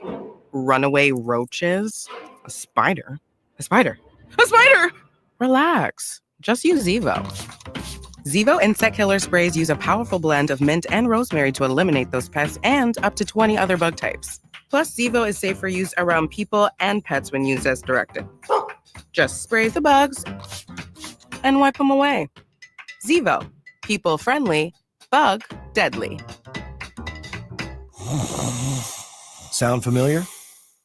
At Mattress Firm, we understand there are many problems like snoring, aches and pains, hot sleep, or even an old saggy mattress that can keep you up at night. And our sleep experts have the unrivaled know-how to match you with a mattress that can help. And now get a king bed for a queen price, plus a free adjustable base with select Sealy mattresses. For the great sleep you deserve, visit Mattress Firm. We make sleep easy. Restrictions apply. See store or website for details. If it's time for a new car, listen up. You can trade in the car that you might be driving right now and get into a brand new car. Call Apple Leasing. The number 346-9977. That's 346-9977. And it doesn't matter what you want. Maybe you've got your eye on a certain car that you want. Well, Apple Leasing can get that for you. Another great thing about Apple Leasing is they're going to give you an unbiased opinion on what car is best for you, because they can get any make, they can get you any model. And when you lease that car, you know how much you're going to be paying every month, because you're not going to have any surprises. There is a lot of comfort in that. Call Apple Leasing today, 346-9977. That's 346-9977. Remember, any make, any model, doesn't matter. They'll get it for you. Call them today, 346-9977. The free iHeartRadio app has over 100 original stations waiting for you to explore right now, like 24/7 comedy. Men don't settle down. We surrender. Women, we never express the emotions we're actually feeling, right? I'm fine means I'm about to stab you in the neck. Clips from today's top comedians and the greatest of all time. Donut hole. If you want a donut, have a donut. Why are you eating the hole? When you need a laugh, just open the free iHeartRadio app and search comedy. You can actually change the station. iHeartRadio. Free never sounded so good. Sports Radio 1300 The Zone, covering the 40 acres.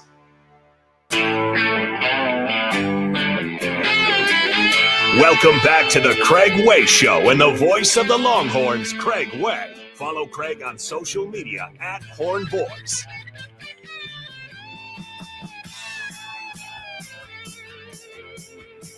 Here's a story for you on a Thursday afternoon.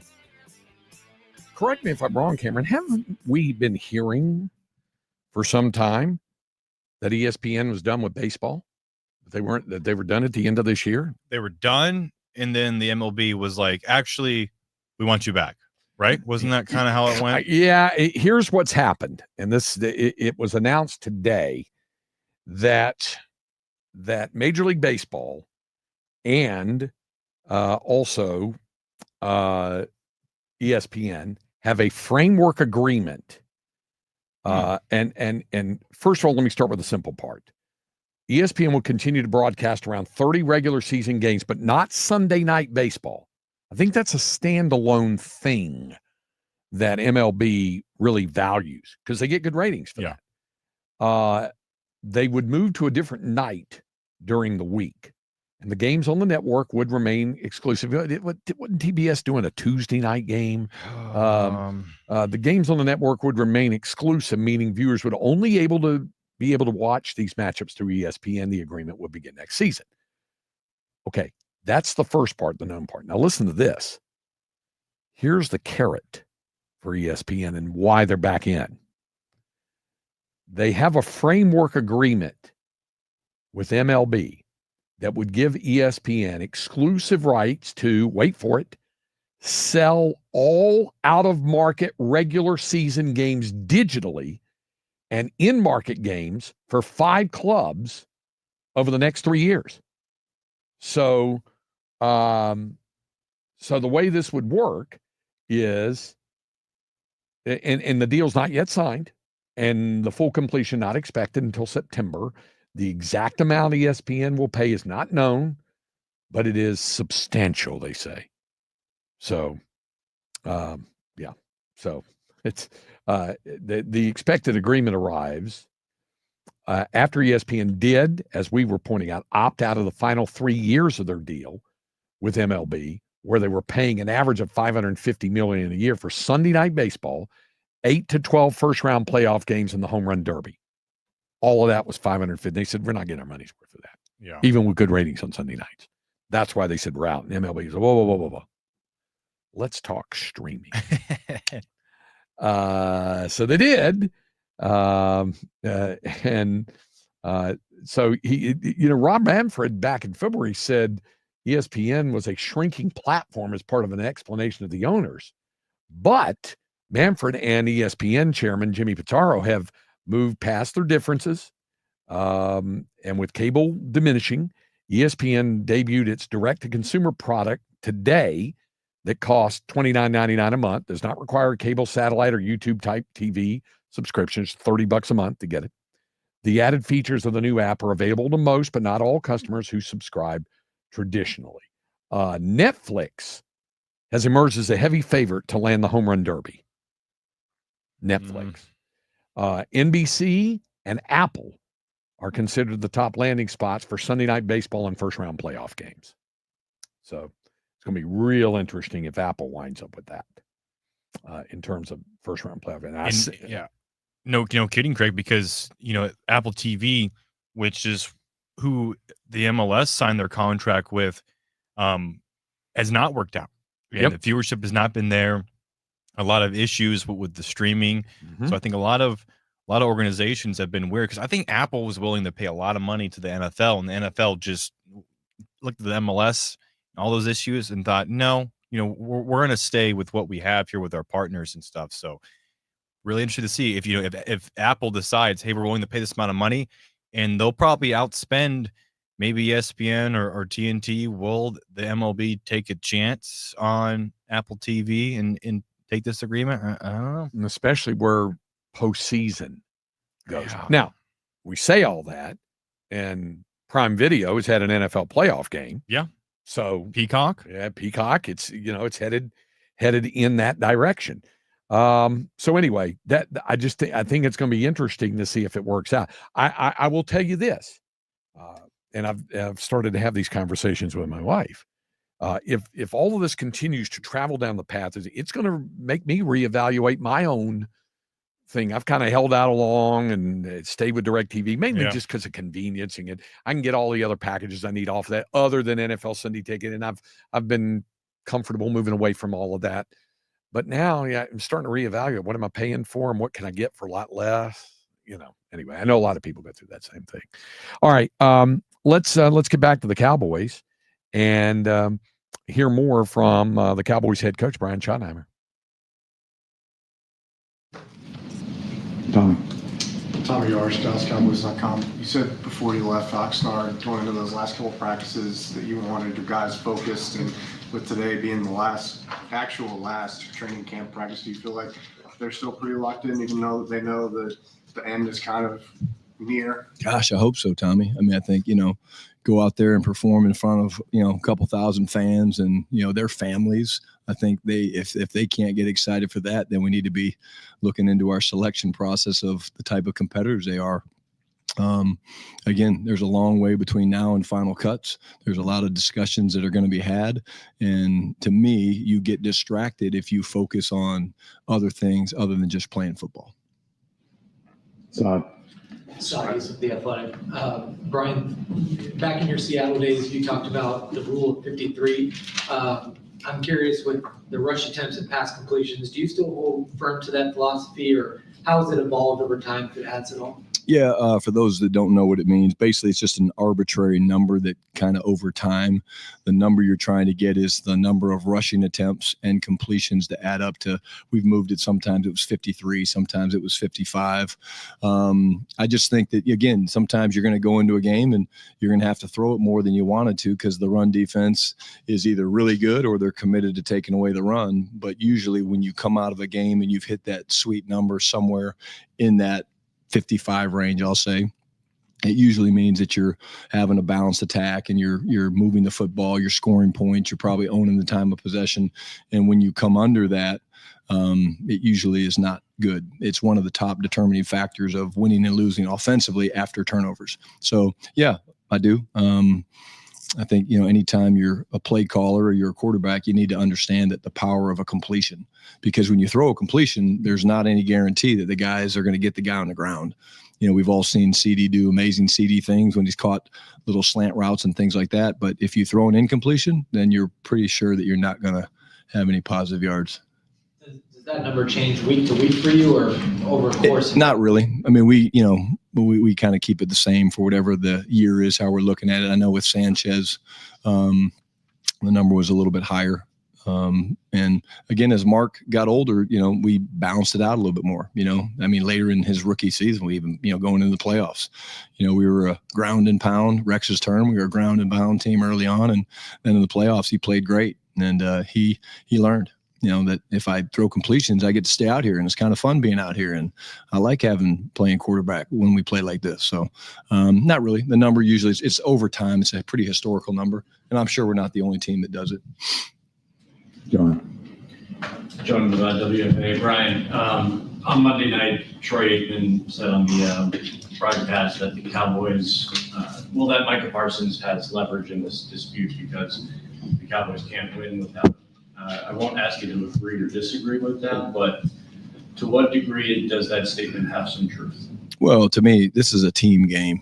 I'm not going to sit here and say that any player is more important than any other player. I just started out the press conference saying that it's going to take all 53 guys, and that's why Tyler Smith's spending time with Tyler Booker. And again, everybody has their thoughts and opinions and on the Micah situation. But, to me, what's going to make us special and what's going to allow us to win a Super Bowl would be when we're all performing. And we all get that it takes 53 plus in this league because you have elevations and things that you can do on game day with your practice squad guys and stuff like that. But again, I think that the ultimate team game, that's the way I've always looked at it, and I don't see this situation any different. Are you frustrated by having to answer questions about Micah over the past, it's been like 5-6 months, and that this has been ongoing and still?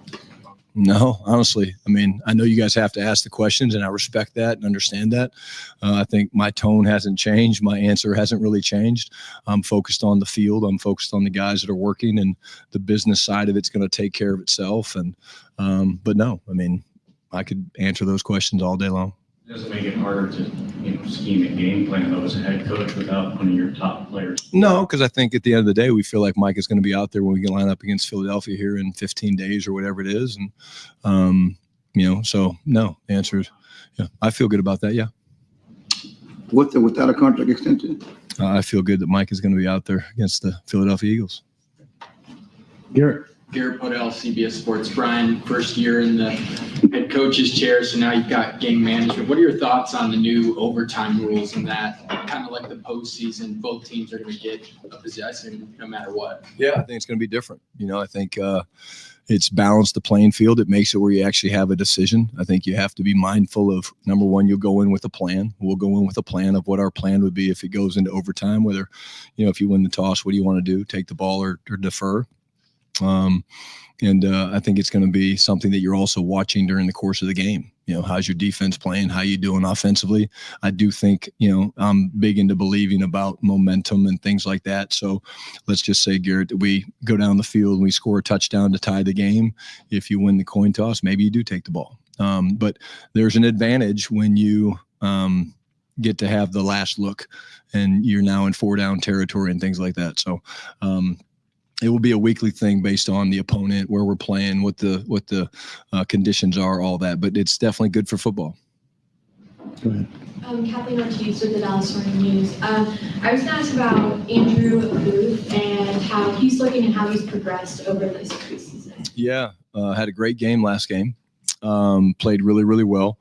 I think when you watch him early on in the game, he was playing, given pretty good cushion. and then he was kind of getting his feel for things, but the interception was incredible.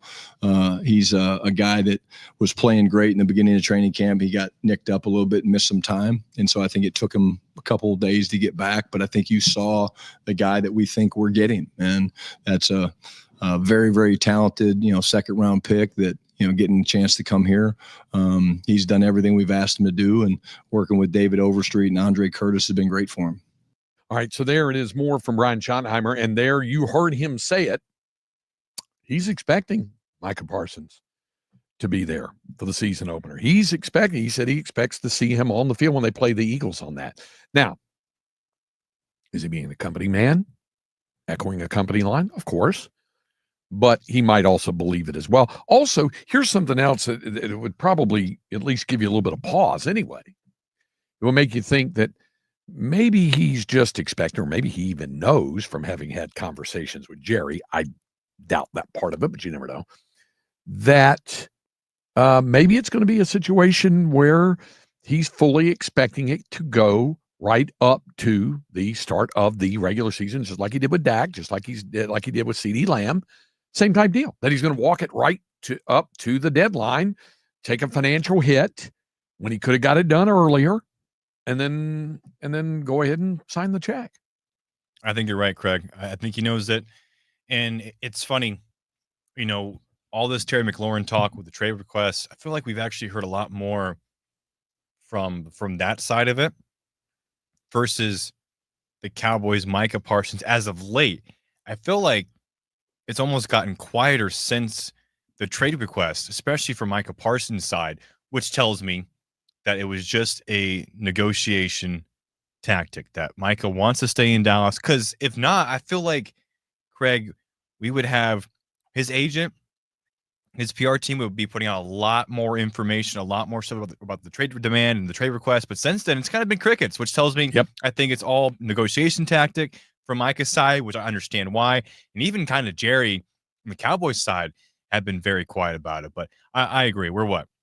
2 weeks away from 2 weeks from tonight. I think they open the Micah season Parsons, 2 weeks from tonight in Philly. Micah Parsons will have a new contract by September 3rd. I think Jerry and his team are going to strategize, because is it a Thursday night game or a Sunday night? Thursday night. Jerry's going to want to make it a big deal. I think it's going to come the day or the day of the Thursday night game. It's going to be ridiculous, but it's going to dominate first take all day. And that's exactly what Jerry wants. No doubt about it. All right, we're going to shift back to college football with some more notes when we continue on 13 Under the Zone. I love me some Tony C's Pizza and Beer Garden. They do fantastic New York-style pizza and authentic Italian cuisine. Linda and I like to go out to the Del Diamond location, where I enjoyed a great meal on 2 for Tuesday. That's where you get to enjoy 2 pizzas for the price of one. Had to have my personal favorite, the Primo, which is pepperoni, Italian sausage, roasted red peppers, sauteed mushrooms, caramelized onions, and black olives. But they also have a pizza of the month. And this month, it's the Hawaii 5-0. Prosciutto, fresh mozzarella, pineapple, pizza sauce, Calabrian peppers, and fresh oregano. It is a great pizza and a great place to enjoy pizza. Tony C's features 3 to 6 Monday through Friday with $2 off 22-ounce drafts, frosé, bellinis, and wine by the glass. And don't forget about Pitcher Perfect Thursdays with half off pitchers of beer every day. In Kyle at Kohler's Crossing, Round Rock in front of Del Diamond, and Anderson Lane at Shoal Creek. It's Tony C's Pizza and Beer Garden. Still getting around to that fix on your car? You got this. On eBay, you'll find millions of parts guaranteed to fit. Doesn't matter if it's a major engine repair or your first time swapping your windshield wipers. eBay has that part you need, ready to click perfectly into place for changes big and small. Loud or quiet. Find all the parts you need at prices you'll love. Guaranteed to fit every time. But you already know that. eBay. Things, people, love.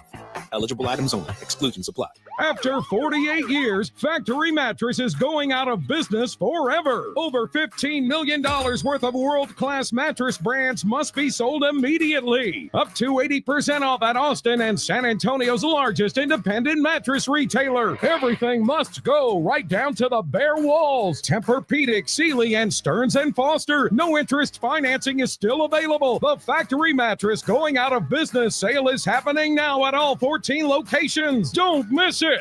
The Twin Liquors dollar sale is almost here. We dropped the price on all wine and spirits to the absolute lowest. Then at $1.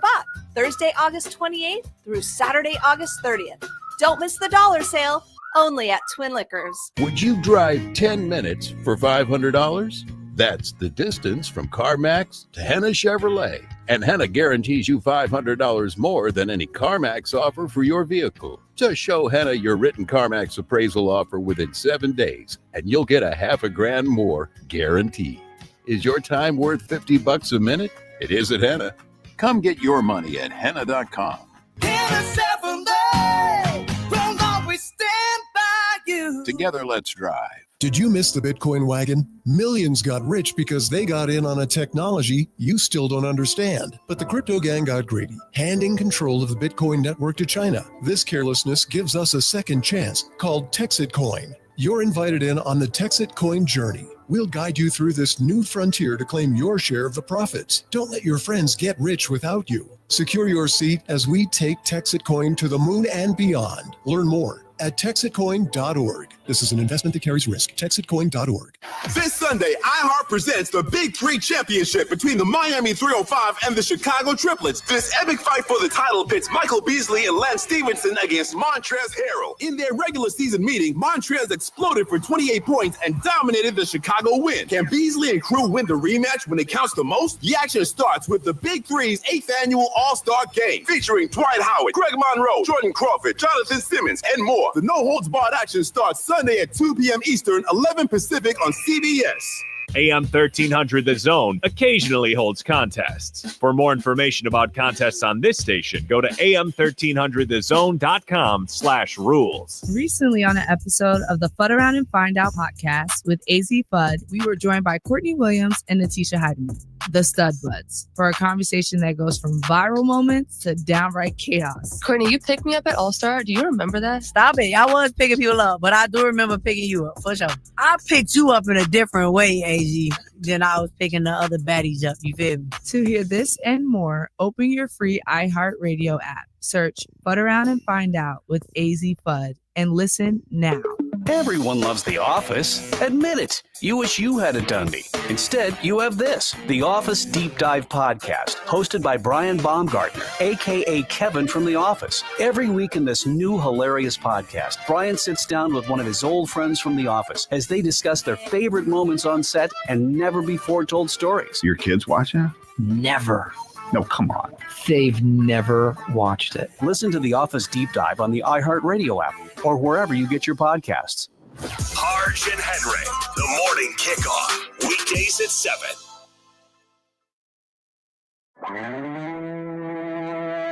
We're back. It's the Craig Way Show with Hall of Fame broadcaster and voice of the Texas Longhorns, Craig Way.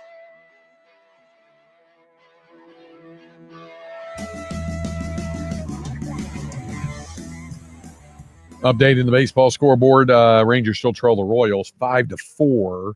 Rangers trying to get out of a tough spot in the bottom of the 7th. The Royals had the bases loaded, made a pitching change, had a collision on a fly ball in left, but the catch was made. So there's Langford almost just went right underneath Corey Seager, but he made the catch. So now trying to get out of it with Colombe pitching for the Rangers and trying to get out of the inning there. It's in the bottom half of the 7th inning. The Brewers, who dropped a doubleheader, they have the best record in all of baseball, and they dropped a doubleheader yesterday to the Cubs at Wrigley Field after winning the opener of that 4-game series on Monday, and then they got rained out. Then they had the doubleheader. The Cubs, the Brewers lead 4-1. That's in the bottom of the 8th inning. And in Denver, the Dodgers are up 8-2, bottom of the 5th at Colorado. Okay. I enjoy reading both on ESPN's website and on The Athletic and a couple other ones as well, the takes of those who cover college football very, very closely. One of those, and he's been doing it for years and years, I guess he was at Sports Illustrated for a while, Stuart Mandel. He's with The Athletic now. Now, I don't often agree with him. I think he's kind of out there and maybe I agree with that take. What is it about it? What it strikes you about him? So this piece, it might be the piece that came out last week, and it was a mailbag style, and it was like out of the top 10 teams, who could you see? I don't know. It was like having a losing record, but it was basically which of the top 10 teams do you think most actually going to suck this year? And his pick was Texas. And so obviously Texas was one of the Final Four teams. And so, but his reasoning, I mean, I thought Florida State at the time was such an obvious choice for that answer. And they ended up winning, one game last year? So struggled. I don't know. I have not gotten over that take from Stu Mandel. I'm sure he's a great guy. I think he's great when it comes to terms of what's happening in college football and NIL and the college football playoff. But in terms of actual football takes, I think he leaves something to be desired. Well, I will agree with you on one thing. College football writers aren't really supposed to be fans of any specific program anyway, and shouldn't be. And real fans of college football should understand that. I would say he looks more disfavorably upon Texas than he does some other programs as a writer. Yeah. Okay. There's a handful of guys like that. Yeah. Yeah. And that's okay. It's the perspective they come from, and that's okay. His mailbag this week largely dealt with Michigan and the NCAA thing, because he I thought he was very straightforward about this. For example, somebody said the question was, with Michigan's light tap on the wrist penalty, why don't more major programs just cheat and dare the NCAA to do anything about it? This is an example of someone who, and there are many, many fans, programs all across the college football landscape who are like this, who feel that there's an inexhaustible amount of money within a college football program. And that's not the case. And his answer was, call me crazy, but I don't consider a $30 million plus fine to be a tap on the wrist. In fact, if you gave Michigan AD Ward Manuel truth serum, he'd probably tell you he'd rather be banned from the Citrus Bowl this year than add that considerable expense to an athletic department already projecting a $15 million deficit in the first year of revenue sharing. And he's right. He said, but I get it. If you're someone who wanted blood over the sign stealing scandal, you've been conditioned for decades to expect postseason bans and vacated wins when a school gets in trouble. Personally, I'm glad the membership has finally realized that the people most affected by postseason bans are athletes who weren't even on the team at that time and had nothing to do with the infractions. Some of the players on the 2010 and 2011 USC teams who got banned over Reggie Bush's extra benefits were in junior high when Bush played there, which is why USC fans and Ohio State fans and Miami fans and any other fan base that suffered through a postseason ban may be furious that Michigan didn't get one. However, even though I think an 8-figure fine is plenty punitive, it's not exactly a deterrent. That money is not coming out of Jim Harbaugh's, Sharon Moore's, or Connor Stallion's pockets. And generally speaking, it's not programs that cheat, it's individuals. He said, I wonder how differently this would all feel if Harbaugh wasn't already long gone to the NFL. The guy is effectively banned from college coaching for 14 years. That's unheard of, but in this case, it doesn't matter because the guy wasn't coming back to coach college regardless. But if this were a college-only guy, Dabo Sweeney, Kalen DeBoer, Josh Heupel, or someone still early in their career, Dan Lanning, Marcus Freeman, Kenny Dillingham, it would be devastating for them. As for Stalions himself, if you read that report, he's the clumsiest saboteur since the Home Alone burglars. I can't say his 8-year show cause will be a deterrent to fellow GAs and analysts as much as it will be comical reading material around their offices. Yeah, it was kind of stupid. They said. So anyway, there was a lot of Michigan-oriented questions. But here's another one that I thought was pretty good. Several prominent coaches have the can't win the big game label, like James Franklin at Penn State. However, it would seem that if you keep getting close consistently, you eventually break through, like Ryan Day did last year. Tom Osborne couldn't win the big game until he did. Now we only remember the dominance and the titles. Are there any coaches who have consistently had winning top 10 programs yet never broken through? That's the question. And by the way, Mac Brown was in that category until they won. And I completely agree with Stuart Mandel. First guy that comes to mind in covering the sport in my time, Mark Richt at Georgia. For most of his 15 seasons, from 2001 through 15, you could count on the Dogs to field a top 10 team and compete for SEC titles. However, they never climbed that last rung to the national title game and suffered some pretty bad luck along the way. The 2002 team went 13-1, but it just so happened Miami and Ohio State were undefeated. In 2007, they were number 4 heading into championship Saturday. Number 1 and number 2 both lost, but they got passed by LSU when the Tigers won the SEC title game.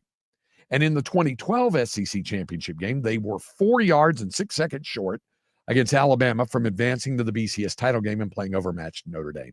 Most of all, his bad luck was that only 2 teams reached the so-called playoff back then. He said you contrast that with his successor, Kirby Smart, who began his tenure with a can't win the big one run, specifically with Nick Saban in Alabama. There was a 2nd and 26 in the 2017 national title game, the infamous Justin Fields fake punt in the next year's SEC title game, a blowout loss in 2020, and the inexplicable 2021 SEC title game meltdown. Then the Dogs won the rematch, and all anyone mentions about Smart now is the back-to-back championships and lots of player arrests. He said, I do believe the getting close consistently theory is correct. James Franklin is a particularly extreme case, though, as his big game record is truly atrocious. 1-15 against top 5 teams. And even with 5 top 10 finishes in 11 seasons after reaching the CFP semifinals last year, it doesn't feel like he's come close to the top yet. The Nittany Lions have been consistent but not dominant. However, in most of all of those top 10 losses, he did not have the better team. Simple as that. This year, he may well have the best team in the country. So there's some thoughts there from Stuart Mandel on some stuff. There's an interesting takes. He's got some other things that he gets to as well. We'll be back to wrap up hour number 2 on 13 Under the Zone. Wake up with Harge and Henry in the morning kickoff. Come on, go here. Sounding like Darth Vader. I'm going Lou Rawls. Lou Rawls? Lou Rawls. Come on, man. Don't blow my head up. I'm walking bow-legged now. You couldn't have never told me that. Never. That's what it's all about right there. Oh, never mind. A hairline like mine. Weekdays at 7, 1300 The Zone. This Sunday, iHeart presents the Big 3 Championship between the Miami 305 and the Chicago Triplets in the most physical, fierce, and competitive basketball league in the world. This epic fight for the Big 3 Championship title pits 2-time MVP Michael Beasley and Big 3 Fourth Man of the Year Lance Stevenson against trash-talking Rookie of the Year Montrezl Harrell. In their regular season meeting, Montrez exploded for 28 points and dominated for the Chicago win. Can Beasley and crew win the rematch and triumph when it counts the most? The action starts with the Big 3's 8th annual All-Star Game, featuring Dwight Howard, Greg Monroe, Jordan Crawford, Jonathan Simmons, Glenn Rice Jr., Frank Nitti, Earl Clark, Deshaun Stevens, Corey Brewer, and more. No phoning it in the Big 3. This is an All-Star Game where the stars show up to battle. The 2025 Big 3 Championship and annual All-Star Game. The no-holds-barred action starts Sunday at 2 p.m. Eastern, 11 Pacific on CBS. Yay! Hey, Texas sports fans. Thomas J. Henry Law is thrilled to be part of UT Athletics action on and off season. Our athletes give it their all on the field, whether it's during practice or in the heat of the game. Thomas J. Henry and over 250 attorneys give it their all when it comes to helping you and your family get the justice you deserve. Whether it's on the court or in the courtroom, dedication, strategy, and teamwork is crucial. For over 30 years, Thomas J. Henry Law has been committed to securing meaningful results for the injured people and their families. After all, their law firm would be nothing without the communities and the individuals they serve. Visit tjhlaw.com to find out more. If you or your loved one have been injured, their attorneys are available 24/7 to help you. They have a reputation and resources to handle any case. Free consultations with no fees collected unless they win for you. Let's stay committed to supporting Texas Athletic Game Days, sponsored by Thomas J. Henry Law, on and off the field. It's all about the win. Liz went from being interested in true crime to living true crime. My husband comes back and he's shaking. He said, your dad's been killed. This is Hands Tied, a true crime podcast exploring the murder of Jim Melgar. I was just completely in shock. Open your free iHeartRadio app, search Hands Tied, and listen now. Popsicles, sprinklers, a cool breeze. Talk about refreshing. You know what else is refreshing this summer? A brand new phone with Verizon. Yep, get a new phone on any plan with Select Phone Trade-in and My Plan. And locked on a low price for 3 years on any plan with My Plan. This is a deal for everyone, whether you're a new or existing customer. Swing by Verizon today for our best phone deals. 3-year price guarantee applies to then current base monthly rate only. Additional terms and conditions apply for all offers. Let's bring the nail gun over here. Jose stands tall atop his sustainable flooring company. Totally. It's renewable and moisture resistant, but we have several green options too. Or we got some beautiful reclaimed oak. But floored by his success, he needs to hire more installers. I need Indeed. Indeed you do. When you sponsor a job on Indeed, it's easier for talented candidates to find it, which makes it easier for you to hire them. Visit Indeed.com/credit and get $75 towards your first sponsored job. Terms and conditions apply. Rapid radios are instant push-to-talk walkie-talkies offering national LTE coverage and no subscription ever. A great alternative to a mobile phone for your kids. For a limited time, go to rapidradios.com and you'll get 60% off. Free UPS shipping. Add code radio and get an extra 5% off. iHeart is America's #1 podcast network. Open the free iHeart app and explore podcasts like this.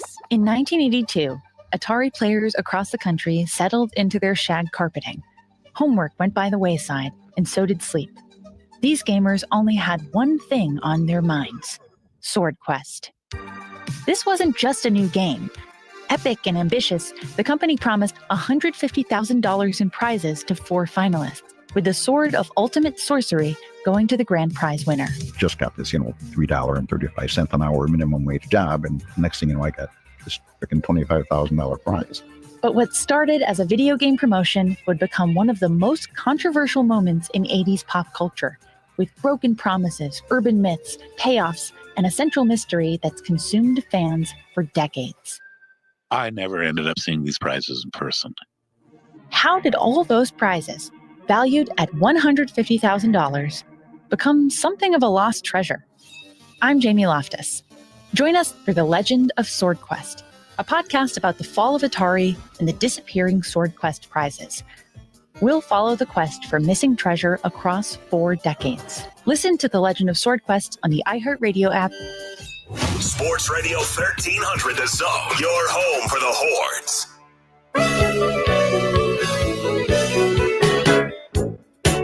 Okay, here we are coming up on the end of hour number 2.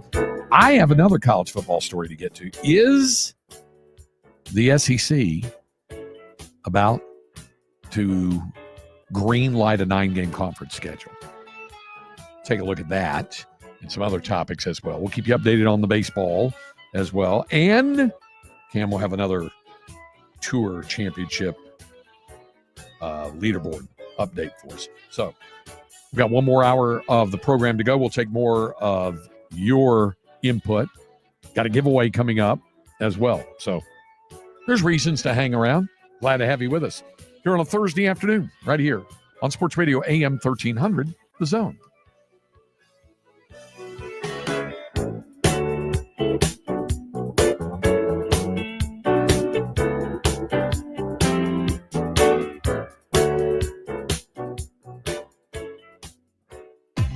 If you're 55 or older and into that whole saving money thing, T-Mobile has an exclusive phone and internet bundle just for you. Right now, get 2 unlimited phone lines plus 5G home internet for just $30 each per month with autopay, plus taxes and fees. And with 5G home internet, setup is easy with just 1 cord and no technician needed, which is great if you're also into that whole keeping it simple thing. Switch now and experience the best mobile network in the U.S. Visit your local store to start saving. T-Mobile, it's better over here. Based on analysis by Ookla Speed Test Intelligence data Q4 2024 to Q1 2025, Ookla trademarks used under license. Unlimited on our network. Customers on voice plan may notice speeds lower than other customers and further reduction if using more than 50 gigs a month due to data prioritization. Video streams and SD on this plan. Home internet pricing after $20 a monthly bill credit plus $5 per line without autopay. Debit or bank account required. See 5G device coverage and access details at T-Mobile.com. Hey. If you're listening to me right now, I have one thing every business needs most: attention. Think about it. We swipe and scroll past stuff all day. But when we're driving, cooking, and working out, we're also listening. That's the magic of audio at iHeart. We're in your next customer's ears while they're living life and listening, just like you are right now. So get your customers to listen up today using radio, digital, and podcasts. Visit iHeartAdvertising.com. That's iHeartAdvertising.com. Hi, everyone. Gina Bellich here with the Legal Help Center. And we have a special guest with us today, Super Bowl champ Vernon Davis. So Vernon, tell all of our radio listeners who should call right now. Well, Gina, first off, thank you for having me join you here in the studio. Now, as far as who should call in, anyone who's been injured in an accident and think you deserve compensation, give us a call right now and find out how much money you could potentially get. Thanks, Vernon. You heard it, folks. If you've been injured in an accident and think you deserve compensation, give us a call right now and find out how much money you could potentially get. Call 800-948-5880. That's 800-948-5880. 800-948-5880.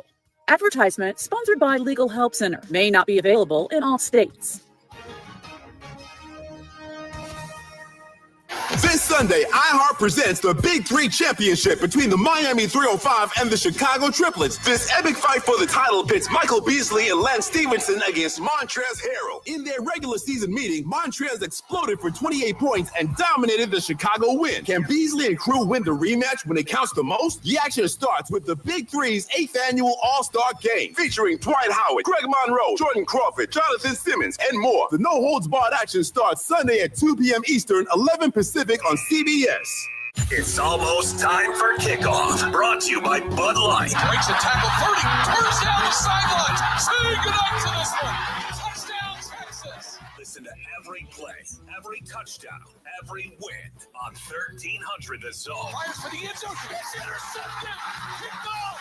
This ball game is over. Today's countdown is 9 days. Presented by Bud Light all season long on the free iHeartRadio app.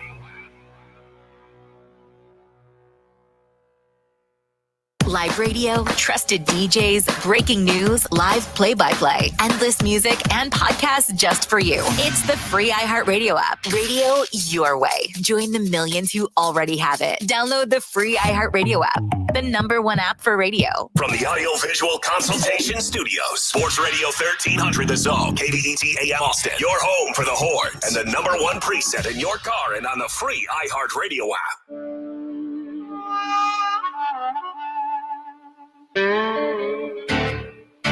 It's the Craig Way Show with the voice of the Texas Longhorns and Hall of Fame broadcaster, Craig Way.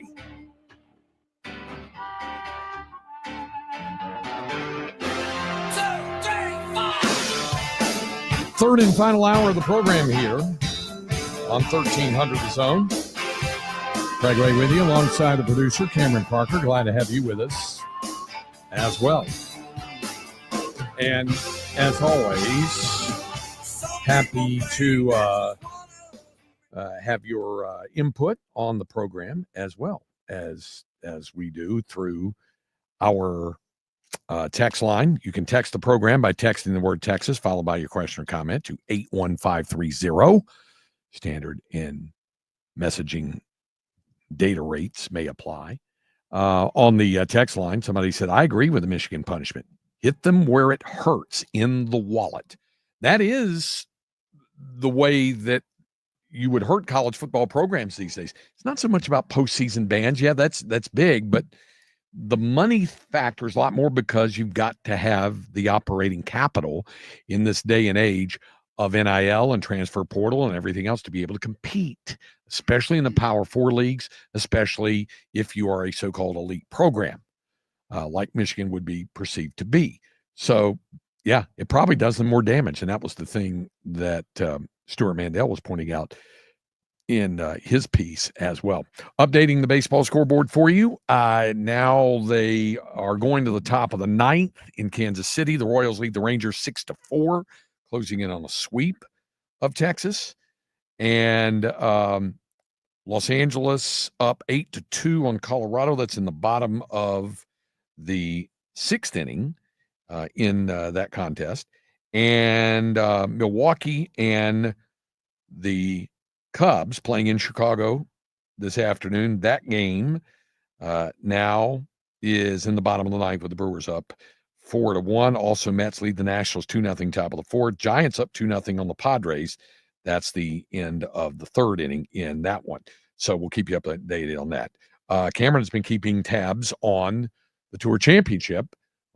What's going on right now? Is it still? Well, you said Justin Thomas gave some shots back to par. Yeah, he was your solo leader at 7 under, and then had a little bit of trouble on the 16th hole, the par 4. Ended up making double bogey, so went from a one-shot leader to behind by 1. But Russell Henley, the former Georgia Bulldog and will be on the U.S. Ryder Cup team, has birdied the 16th and the 17th to take a 2-shot lead to the final hole in this opening day.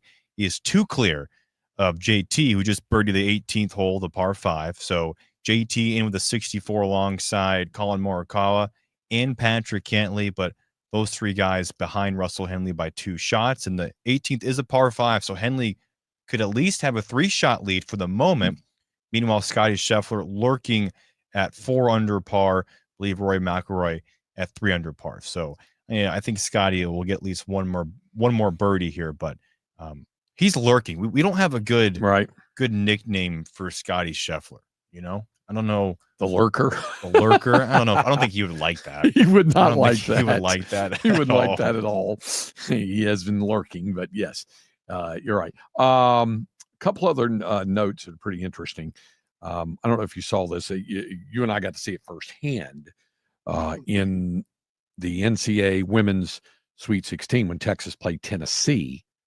They beat the Lady Vols in that Sweet 16 game, and that got Texas to the Elite Eight, where they knocked off TCU to get back to the Final Four.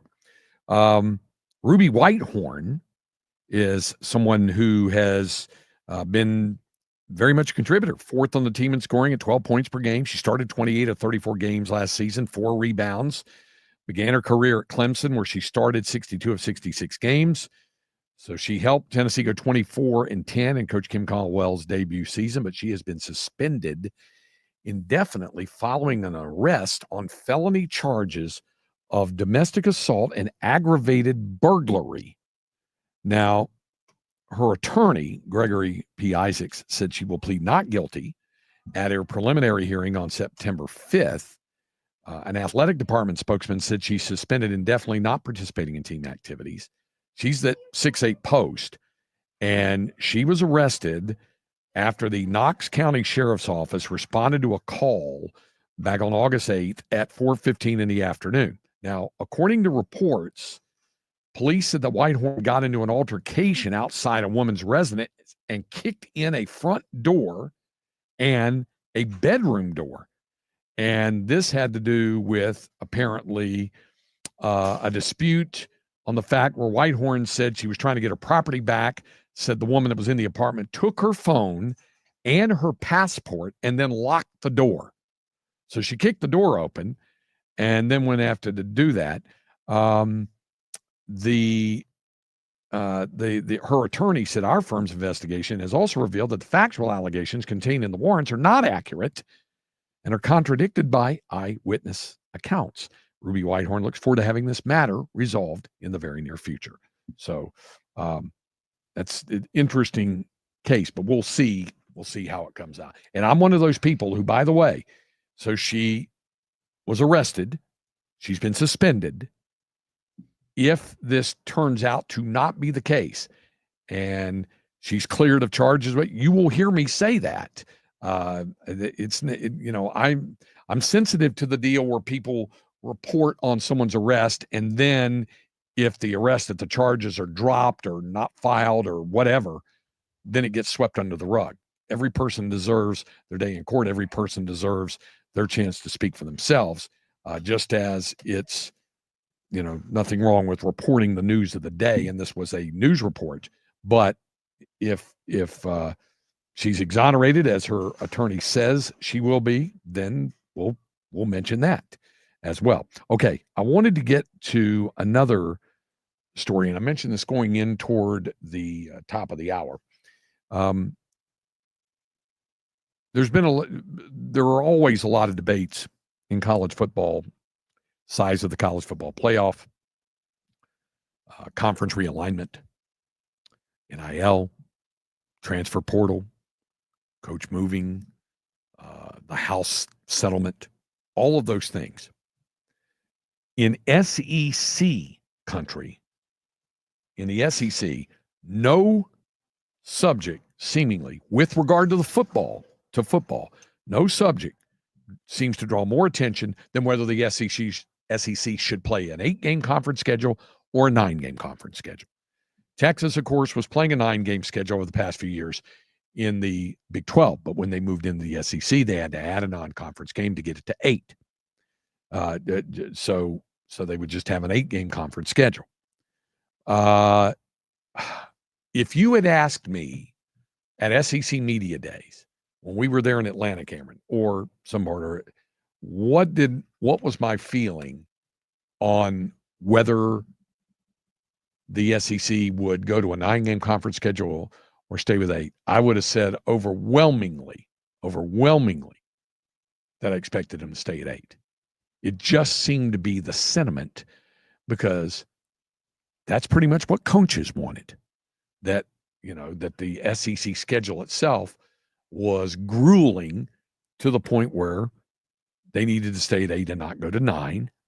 And the criticism to that was, okay, well then so many of you play cupcake weekend, a lot of FCS opponents.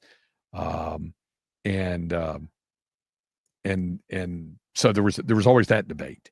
One debate, and I thought this was a pretty healthy debate.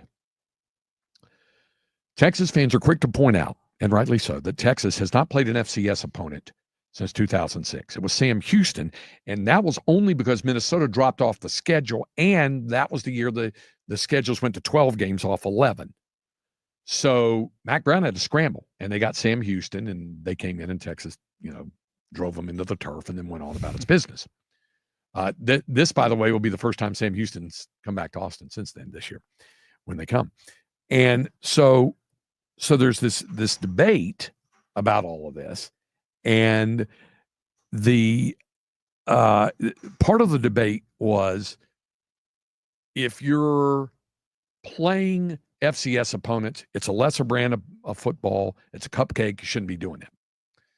Our friend Billy Lucci with Texags comes back with, don't try to pull that past on me, because the teams that Texas plays, while not FCS, are hardly better than them. And he'd point to a UTEP or something like that. Now, my counter to that is to say, there is a difference when you're talking about a difference in 20 scholarships, because it's 85 for FBS, it's 65 for FCS. You don't get 85 scholarships. So there is a difference in the quality and the depth on that. But people are going to have that discussion and that debate. It doesn't matter, really. Teams that are going to play FCS opponents are going to play FCS opponents. It's just going to happen. And whether the SEC goes to 8 games or 9 games, let's say they go to 9. If they go to 9, one of those 3 non-conference opponents is going to be an FCS opponent. It just is for the SEC. That's how it happens a lot in the Big 12 as well. Texas might not do that, but other programs, I think, would continue to do that. Well, report today on The Athletic from Seth Emerson is that following the meeting of the conference's athletic directors this week in Birmingham, the SEC is moving closer to adopting a 9-game conference schedule. Now, the conference's presidents have to give final approval, but if we're being real here, almost all of the time, the presidents are going to follow the lead of the athletic directors and that sort of stuff. And nothing happens in a vacuum at Texas anyway. The chairman of the Board of Regents, Kevin Eltife, and the university president, and Sark and CDC, they're all, pretty much in concert with a lot of the decisions that would have to go with football. While the conference presidents would still need to give final approval, it is the closest the conference has been to moving forward with a 9-game schedule, a decision it has been debating for years. The 9-game schedule would go into effect next year, 2026. Of course, the SEC currently plays 8 conference games. Big 10, Big 12 plays 9. ACC also plays 8. And that's part of what this larger, broader debate has been with regard to size of the college football playoff. By the way, when you were in Mexico, did you read the story about the Big Ten floating that 28-team playoff possibility? No. Oh, yeah. That's disgusting. I know. It was a mess. Look, you know me. I've been a more is more guy for years, but I think 16 would be the right number. Just like 68 is fine for the NCAA basketball tournament. They don't need to go to 72. They don't need to go to 76. That sort of thing. They don't. They don't need to go to that. I'm fine with the first four, the play-ins, stuff like that. You want to make it 68, 68's fine. You can do it that way. But it doesn't need to expand beyond that. And I don't think college football needs to have more than 16 in a college football playoff. The Big Ten was out there touting the possibility of a 28-team playoff. It's crazy. I'll dig it back up and look at it a little bit. But anyway, here's another key. ESPN has indicated a willingness to increase its payment to the SEC if the conference has a 9th league game. So that's why it's all circled around the college football playoff and all that other kind of stuff. So it'd be interesting to see if it goes to 9 games. Put it this way, if it goes to 9 games, you would not hear any more carping from fans about, Texas A&M has never been to Athens, or in the first 10 years, they haven't been there, they haven't played them in all these years, all this kind of stuff.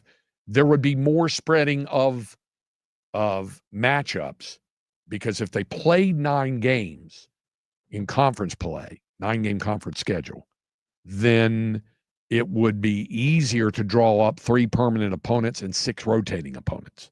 The math would work out better as well. I'm always a math guy about that kind of stuff, even though math was not my strong suit in high school or in college. All right, coming up, we're going to hear more from Brian Schottenheimer when we continue on 13 Under the Zone. It's the morning kickoff. You always ask me, hey, you think you can hit? I could hit. I just ain't running. You know what I'm saying? Business guy asked me the other day. He said, hey, man, you think you can still dunk? I said, yeah, I can jump up there, but I won't be able to come down. Y'all going to need a ladder and the fire rescue people while they put the big net under the ground. Man, if I came down, both knees going. Weekdays at 7. Our iHeartRadio Music Festival, presented by Capital One, is back in Vegas. T-Mobile Arena. Streaming live only on Hulu. A weekend full of superstar performances. And keep listening for the next chance to win your way there. Get your laundry Vegas ready with Arm & Hammer Power Sheets. Just toss in a detergent sheet. No trips, no plastic jugs, no mess. Arm & Hammer is a proud sponsor of the iHeartRadio Music Festival. Clean up before you turn up. Shop Arm & Hammer Power Sheets now. Greg Way here, voice of a local college football team, and for Dr. Greg Eckert with Advanced Dentistry, where I've been a patient of his for over a decade. You can experience a new level of dental care in Austin with Dr. Eckert. They provide general, cosmetic, and advanced restorative dentistry. Unlike a lot of dentists, they're open on Fridays. And get this, Dr. Eckert is giving away Zoom teeth whitening for free with every new patient that schedules. That's a $600 value. Give them a call today to set up an appointment. 512-345-3166. Dr. Eckert is spelled U-E-C-K-E-R-T. DrEckert.com. After 48 years, Factory Mattress is going out of business forever. Over $15 million worth of world-class mattress brands must be sold immediately. Up to 80% off at Austin and San Antonio's largest independent mattress retailer. Everything must go, right down to the bare walls. Tempur-Pedic, Sealy, and Stearns & Foster. No interest financing is still available. The Factory Mattress going out of business sale is happening now at all 14 locations. Don't miss it. It's time to warm up that scoreboard and get ready to bring home the win with Specs. Specs has you covered with lower prices on all your favorite fan fuel. From craft beer, rare spirits, and world-class wine to chips, dips, and gourmet finer foods. And with same-day delivery when you order online or through the app, Specs is your MVP for the biggest score of the game. At Specs, the fun starts here. Here's to you, shout cheers to savings. This Sunday, iHeart presents the Big Three Championship between the Miami 305 and the Chicago Triplets. This epic fight for the title pits Michael Beasley and Lance Stevenson against Montrezl Harrell. In their regular season meeting, Montrezl exploded for 28 points and dominated the Chicago win. Can Beasley and crew win the rematch when it counts the most? The action starts with the Big Three's 8th annual All-Star Game, featuring Dwight Howard, Greg Monroe, Jordan Crawford, Jonathan Simmons, and more. The no-holds-barred action starts Sunday at 2 p.m. Eastern, 11 Pacific on CBS. When you're hiring, Have you ever felt like you're missing out on meeting great candidates? Well, they're not hard to find when you go to ZipRecruiter. ZipRecruiter helps 10 million people with their job search every day. People who are actively looking for jobs like yours. So it's easy to find the right person fast. 4 out of 5 employers who post on ZipRecruiter get a quality candidate within the first day. Try ZipRecruiter for free at ZipRecruiter.com/free. That's ZipRecruiter.com/free. From the Odoo.com Traffic Center, Odoo.com, the only business software you will need. Mopac northbound between Barton Skyway and Anderson Lane, 23-minute delay. 35 northbound between Old Torf and East 51st, 22 minutes added to your drive. And then we do have an accident. That's going to be Burleson at McKinney Falls Parkway.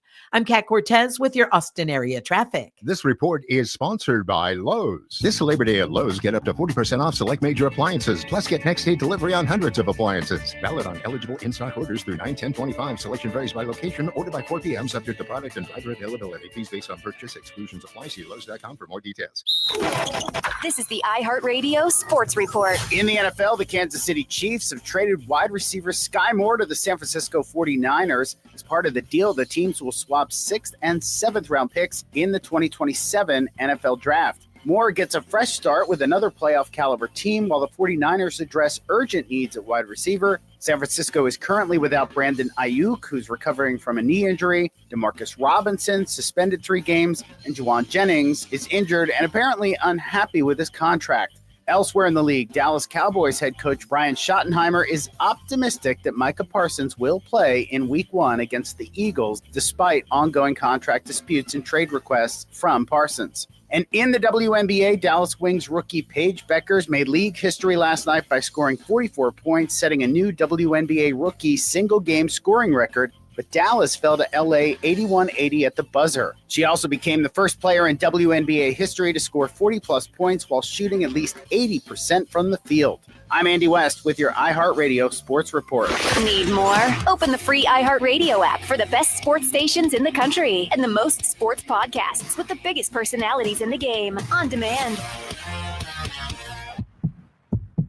It's the Morning Kickoff Show with Mike Hardball Hart and Mark Henry. Weekdays from 7 to 9 a.m. Only on Sports Radio, AM 1300, The Zone. Back to the Craig Way Show. Connect with Craig through the text line by texting ZONE to 81530, followed by your message. Standard message and data rates may apply. A couple other notes about this, the possibility of a 9-game conference schedule. I mentioned that part of the big debate between the SEC and the Big Ten was they differed on the formats of the playoff because of the differences in the number of league games. And this news also comes after one day after the college football playoff announced yesterday, they are going to tweak the schedule strength formula that it gives members of the selection committee. Greg Sankey, the SEC commissioner, and others in the SEC have been pushing for the conference's schedule strength to get more respect. Sankey put out an 8-page booklet on the last day of the spring meetings in May where he argued that it showed there is a rigor here that is unique. So in this 9-game schedule, as I pointed out, every SEC team would have 3 annual opponents and 6 new opponents each season. And Sankey had said at media days that the 3 annual opponents would not be permanent. They would operate on a 4-year cycle, allowing for look-ins to revisit the 3 annual rivalries. In other words, Texas wouldn't play Arkansas, A&M, and Oklahoma, all 3 of those teams every year. They wouldn't do it. Do you think there would be a special provision for Texas to be able to play at least A&M and Oklahoma every year? It might be that, and then rotate the third. And I think those are things they would have to work out to get to that. But it would have to fall into the rhythm of what else they were doing. Like Beaver Lynch, Jason said, I still like the 4 pods of 4 teams for the SEC. You play the 3 teams in your pod annually, plus 2 from the other 3 pods. That would be 9 conference games. Seems like the logical scheduling. It does for Texas, but for a lot of other schools, it doesn't make sense to have 3 particular permanent opponents. And I think they did move away from the pod idea when they moved away from the division idea. They just wanted it all to be one lump. So that does not mean, however, that they wouldn't still play 9 conference games, or that there wouldn't still be 6 newbies and then 3 opponents in a 2-year cycle. And I think that's the important thing to keep in mind if we're talking about cycles here, a 2-year cycle of playing. Let's say in the case of Texas, Arkansas, Oklahoma, and Texas A&M. And the next cycle would be Oklahoma, Texas A&M, and LSU. And the next one, I like most folks, I find it difficult to imagine a scenario where they would not play Oklahoma every year. Mm-hmm. I mean, and they just got through living without playing Texas A&M for 13 years. So do they want to go back to something like that again? Kind of doubt it. But there's going to have to be some elasticity with a schedule that rotates conference, regular opponents and new opponents. If everybody else is going to be on. Listen, they could say the same thing about Auburn. Is Auburn can say, okay, we've got to play Georgia every year. It's the oldest rivalry in the SEC. We've got to play Alabama, got to play the Iron Bowl every year. And so are they going to play Florida? Are they going to play LSU? What's going to happen with that? Is LSU going to play Alabama, Auburn, and A&M or Arkansas? So there's a lot that, and we've been talking about this for months and months and months and months and how this would all shake down. But I would say this, it's easier to make happen that you wind up playing a greater amount of those schools if you're playing a 9-game schedule. It just might not be every single year that you might not play some of the other, for want of a better term, outliers on your schedule. All right, let's hear a little bit more now from the Cowboys head coach, Brian Schottenheimer.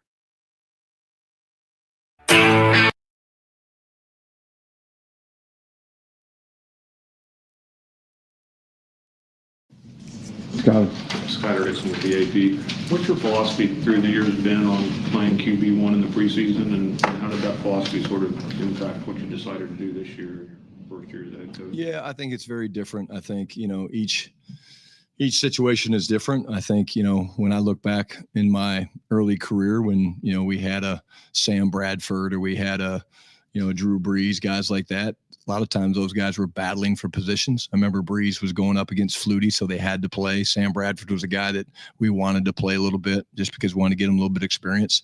I think it's based on who the quarterback is. And so I've made it very clear. I think, Dak Prescott knows how to play quarterback, and he gets great reps every day against our defense, going back to OTAs and going into training camp and scrimmaging against the Rams. And that's why more and more teams are doing that. And I think at the end of the day, the philosophy is that Dak knows how to play quarterback. The most important thing for us is the timing and the rhythm and things that we're trying to do with our passing game, which you can get that done in practice without playing. And the bigger thing I'd say is when you play your quarterback, it affects everybody. Like if you play your quarterback, you're playing everybody because you're going to play your left tackle, you're going to play your left guard, you're going to play your starting receivers. So it impacts a lot of people. And again, I shared with you guys a story about LaDainian Tomlinson a couple weeks ago. He was going to play, but he was going to run a swing route towards the boundary and he was just going to keep on going. So to me, that's one way to do it that my dad did, but we look at it a little different. One more question on the Micah situation.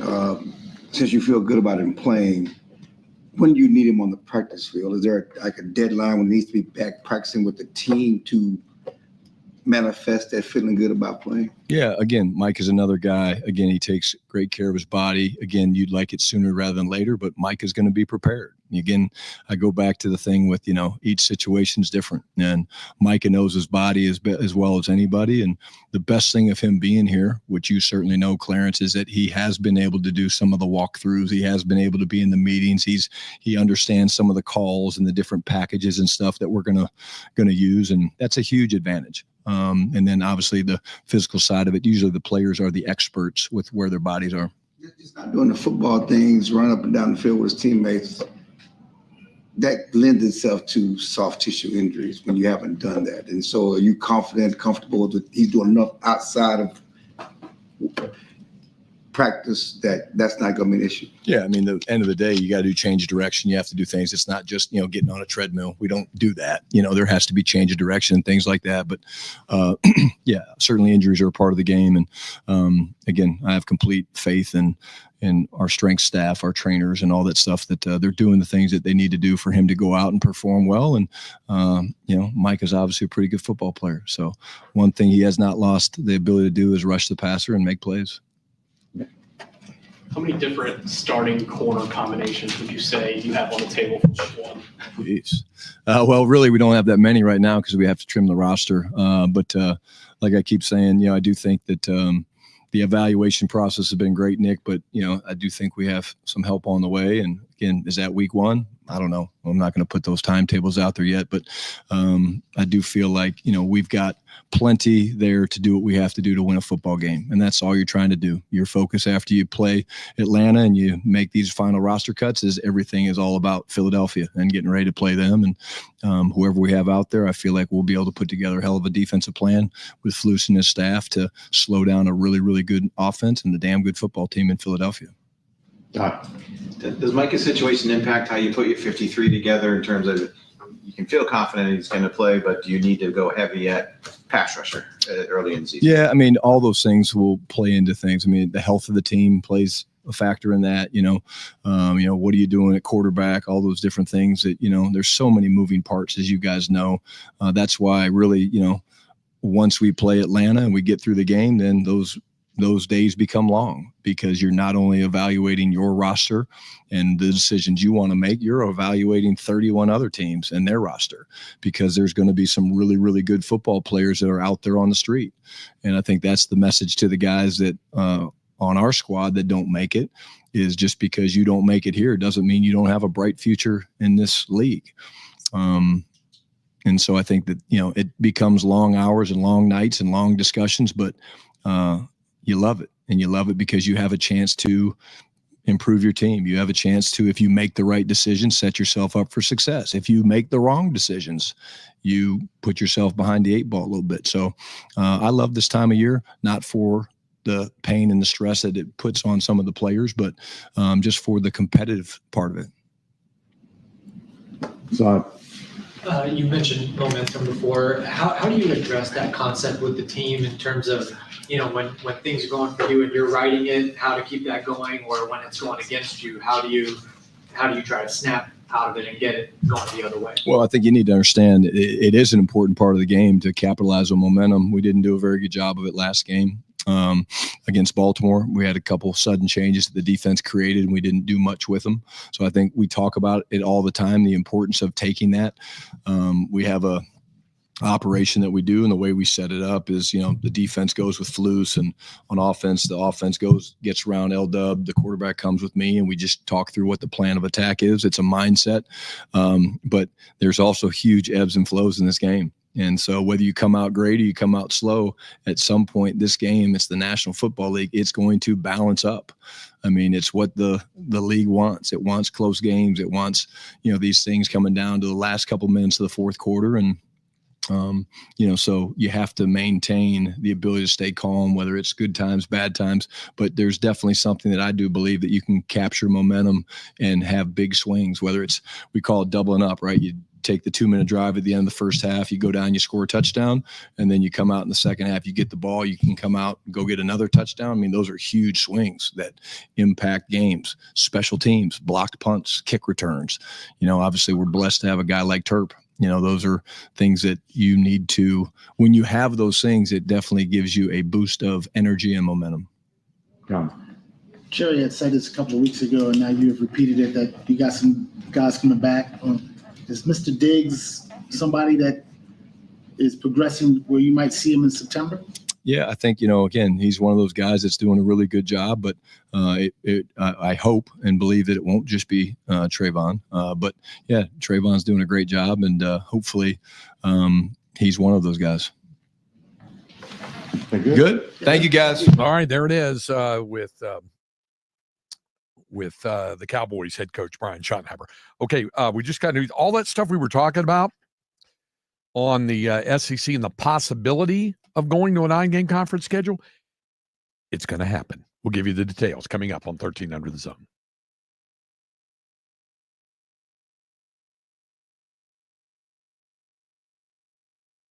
From the ABA Heating and Cooling Weather Center, this is Zone Weather. Austin area weather calling for a chance of thunderstorms this evening. They'll give way to mainly clear skies after midnight, a low of 72. A chance of an afternoon storm tomorrow. We'll see a high of 93. Tomorrow night's low, 73. This report is sponsored by Aleve. Life doesn't wait, and neither should you. Aleve can help you deal with pain less throughout your day. With just one pill, Aleve lasts up to 12 hours. Don't let those aches and pains hold you back from doing what's important to you. Use as directed. It's hot, it's humid, it's Texas. You know we're in for a long, hot summer. Nolan Ryan for American Standard Heating and Air Conditioning. Beat back the hot Texas sun once and for all with the cool, clean home comfort of American Standard. Consumer testing says American Standard is one of the best, but your family comfort means the most. It's that important, and it's what we do in Texas. Stay cool this summer. Peace of mind is everything in this business. Comfort the way you like it. AmericanStandardAir.com. Life doesn't wait, and neither should you. Aleve can help you deal with pain less throughout your day. Whether it's a long day on your feet, a demanding workout, or everyday aches and pains, you need relief that can keep up when pain persists. Aleve is here for you with longer-lasting body pain relief compared to leading OTC branded pain relievers. With just one pill, Aleve lasts up to 12 hours. Don't let those aches hold you back from doing what's important to you. Use as directed. The Twin Liquors dollar sale is almost here. We dropped the price on all wine and spirits to the absolute lowest. Then add a buck. Thursday, August 28th through Saturday, August 30th. Don't miss the dollar sale. Only at Twin Liquors. iHeart presents the Big Three Basketball Championship and 8th Annual All-Star Game. Miami 305's Michael Beasley and Lance Stevenson taking on Montrezl Harrell and Dr. J's Chicago Triplets for the title. Plus Dwight Howard, Greg Monroe, and more. CBS Sunday at 2 p.m. Eastern, 11 Pacific. If you're 55 or older and into that whole saving money thing, T-Mobile has an exclusive phone and internet bundle just for you. Right now, get 2 unlimited phone lines plus 5G home internet for just $30 each per month with autopay, plus taxes and fees. And with 5G home internet, setup is easy with just one cord and no technician needed, which is great if you're also into that whole keeping it simple thing. Switch now and experience the best mobile network in the U.S. Visit your local store to start saving. T-Mobile, it's better over here. Based on analysis by Ookla of speed test intelligence data Q4 2024 to Q1 2025, Ookla trademarks used under license. Unlimited on our network. Customers on voice plan may notice speeds lower than other customers and further reduction if using more than 50 gigs a month due to data prioritization. Video streams and SD on this plan. Home internet pricing after $20 a monthly bill credit plus $5 per line without autopay. Debit or bank account required. See 5G device coverage and access details at T-Mobile.com. Would you drive 10 minutes for $500? That's the distance from CarMax to Henna Chevrolet. And Henna guarantees you $500 more than any CarMax offer for your vehicle. Just show Henna your written CarMax appraisal offer within 7 days, and you'll get $500,000 more guaranteed. Is your time worth $50 a minute? It is at Henna. Come get your money at Henna.com. Henna Chevrolet will always stand by you. Together, let's drive.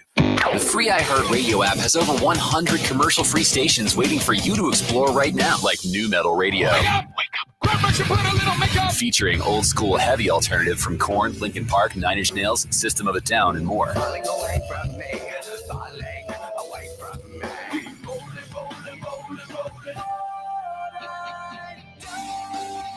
Just open the free iHeartRadio app, search in New Metal Radio, and make it your next preset.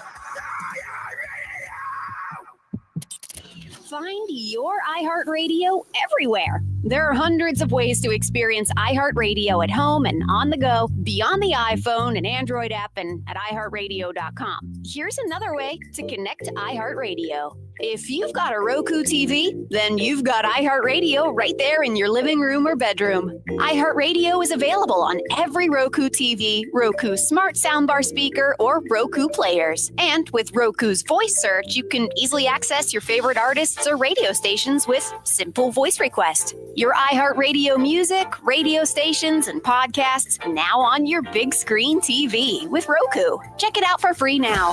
iHeartRadio. Anywhere you want to listen, iHeartRadio is there. Sports Radio 1300 The Zone, your home for the Horns. And we're back to the Craig Way Show. Have a message for Craig? Share it by using the TalkBack feature on the iHeartRadio app.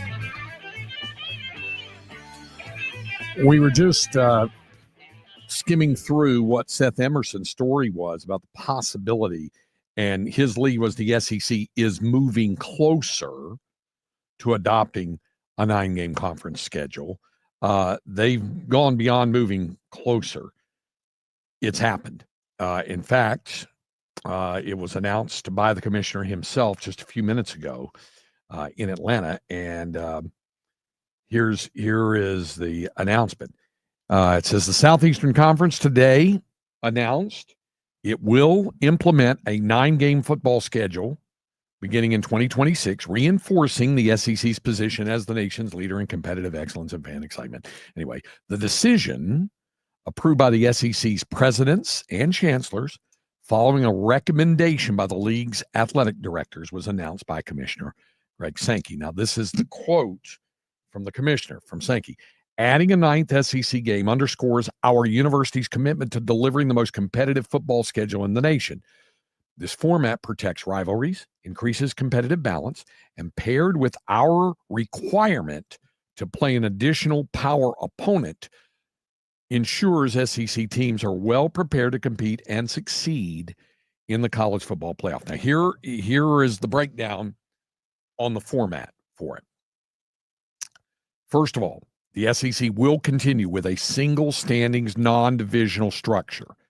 In other words, the reference that I was making to our man Viva Lance Jason, there were no pods, anything like that, either through scheduling or through standings, no pods. But they will still go with just their single standing non-divisional structure, which obviously means the top 2 teams would advance to the SEC championship game.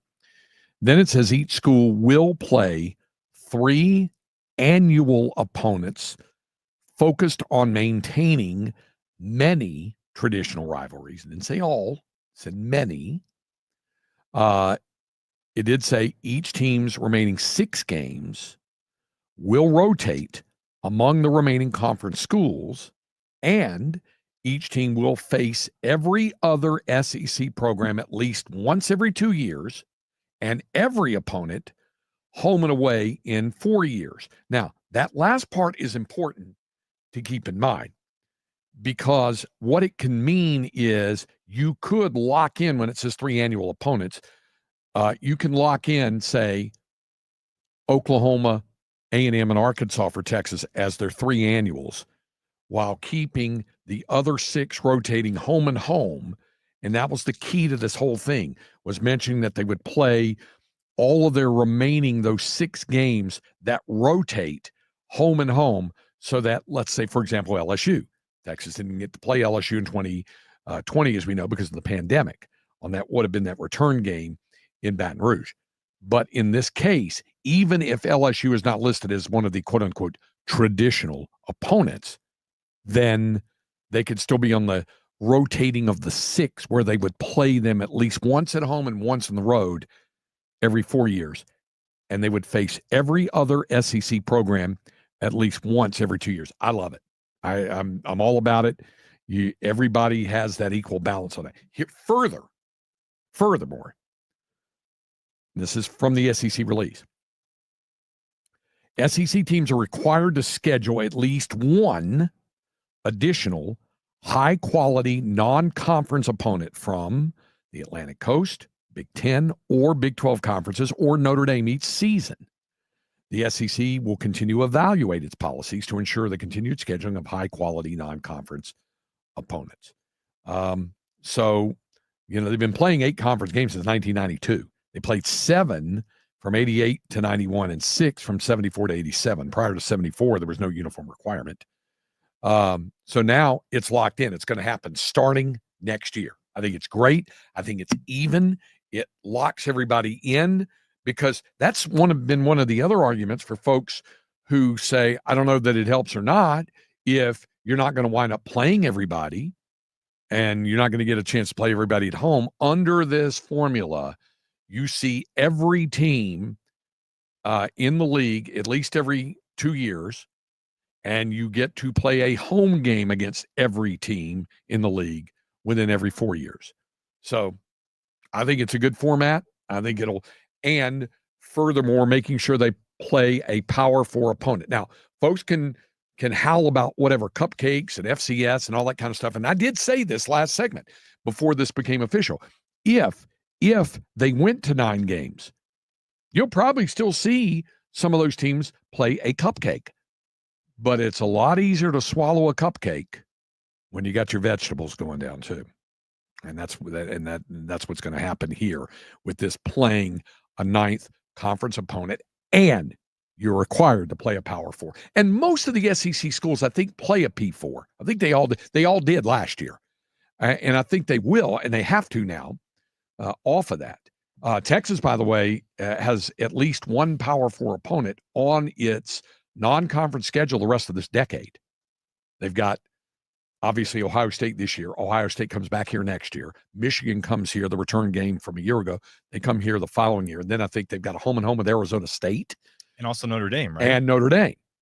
So they're set. They're set. They're locked in. The others will have to adjust. Who'd you say? Mississippi State will have to dump a non-con? They are the only SEC team with 4 non-conference games already scheduled for 2026. Yeah, somebody's going to get dumped off that list. Take a close look at that 4th non-conference opponent. How many of them do you think are Power 4? I think one's going to be Power 4. That's it. That's my guess. We'll put it this way. If that 4th one is not a Power 4, that's the one that draws the black bean. I'm just saying. The short straw. One, yep. Tennessee Tech. That's the one non. Is that the 4th game? Yep. It's Louisiana Monroe at Minnesota. Yep. Home for Troy. Yep. And then Tennessee Tech. See you, Golden Eagles. That's the only FCS. They'll be off of that. Even though they're playing a P4 in Minnesota. They've got that. But, yeah, that's going to have to replace the to lock in the other conference opponent. All right. Up next, we'll be ready to wrap it up with what I consider to perhaps be, if the SEC going to 9 conference games is the most important news of the day, what I'm about to tell you is the second most when we wrap it up on 13 Under the Zone. Do you ever feel like when you're talking, nobody is listening? Sports Radio AM 1300 The Zone will listen to you. What is on your mind? Go! All you have to do is use the iHeartRadio app talkback feature when listening to AM 1300 The Zone. Yo, hello, it's me. Enjoy the show. We will get your message instantly, and we promise to listen to it. Looking for chef-inspired comfort food with a side of history? Come to the Lee Kitchen and Tavern, where scratch-made American classics meet a 1920s Prohibition vibe. Austin owned and operated with 4 locations in Avery Ranch, BK, Belterra, and Lakeway. This month, try the Kahuna Burger, their Mai Tai, and Hawaiian-style chef specials like Kona Fish Tacos and Coconut Lime Poke Cake. Catch the game at the bar, soak in the vibe, and don't miss happy hour weekdays 3 to 6 p.m. It's the League Kitchen and Tavern. Comfort food reimagined. This Sunday, iHeart presents the Big 3 Championship between the Miami 305 and the Chicago Triplets. This epic fight for the title pits Michael Beasley and Lance Stevenson against Montrezl Harrell. In their regular season meeting, Montrezl exploded for 28 points and dominated the Chicago win. Can Beasley and crew win the rematch when it counts the most? The action starts with the Big 3's 8th annual All-Star Game, featuring Dwight Howard, Greg Monroe, Jordan Crawford, Jonathan Simmons, and more. The no-holds-barred action starts Sunday at 2 p.m. Eastern, 11 Pacific on CBS. Let's go! You're still glowing, flirting, grooving. You still got it. But your immune system weakens as you age. making it harder to fight flu, pneumococcal pneumonia, RSV, and COVID-19. Vaccines are a key part of any health routine and help strengthen your immune response. Ask your doctor or pharmacist which vaccines you need. Schedule in minutes at vaxassist.com. Sponsored by Pfizer.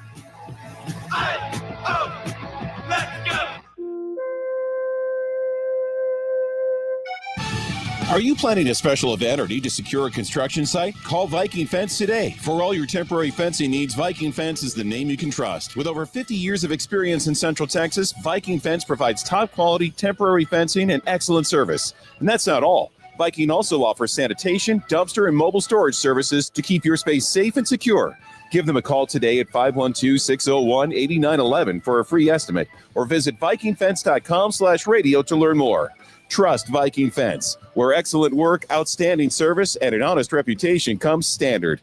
There's no comparison on quality and price. For all your temporary fencing needs, think Viking Fence. Call 512-601-8911. That's 512-601-8911 for a free estimate. Or visit vikingfence.com/radio. That's vikingfence.com/radio. vikingfence.com/radio.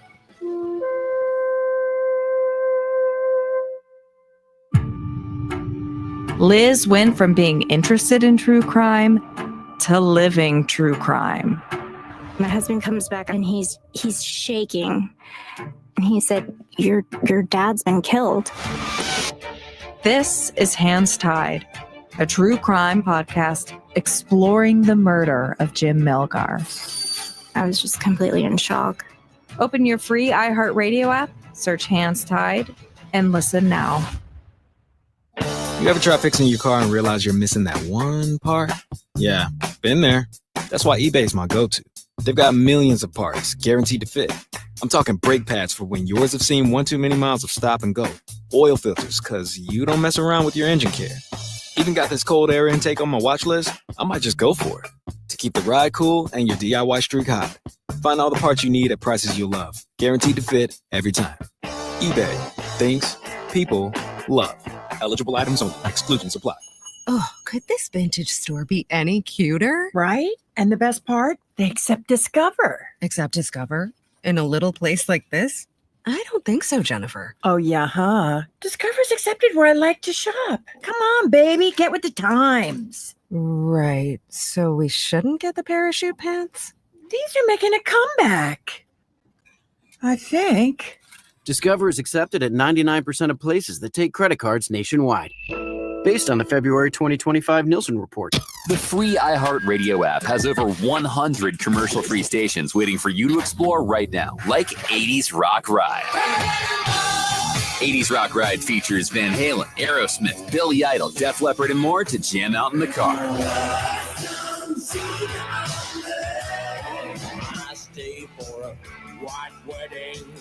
Just open the free iHeartRadio app, search 80s Rock Ride, and listen now. iHeartRadio. Free never sounded so good. iHeartRadio. If it's Texas sports, Craig Way knows all. Back to the Craig Way Show on 1300 The Zone.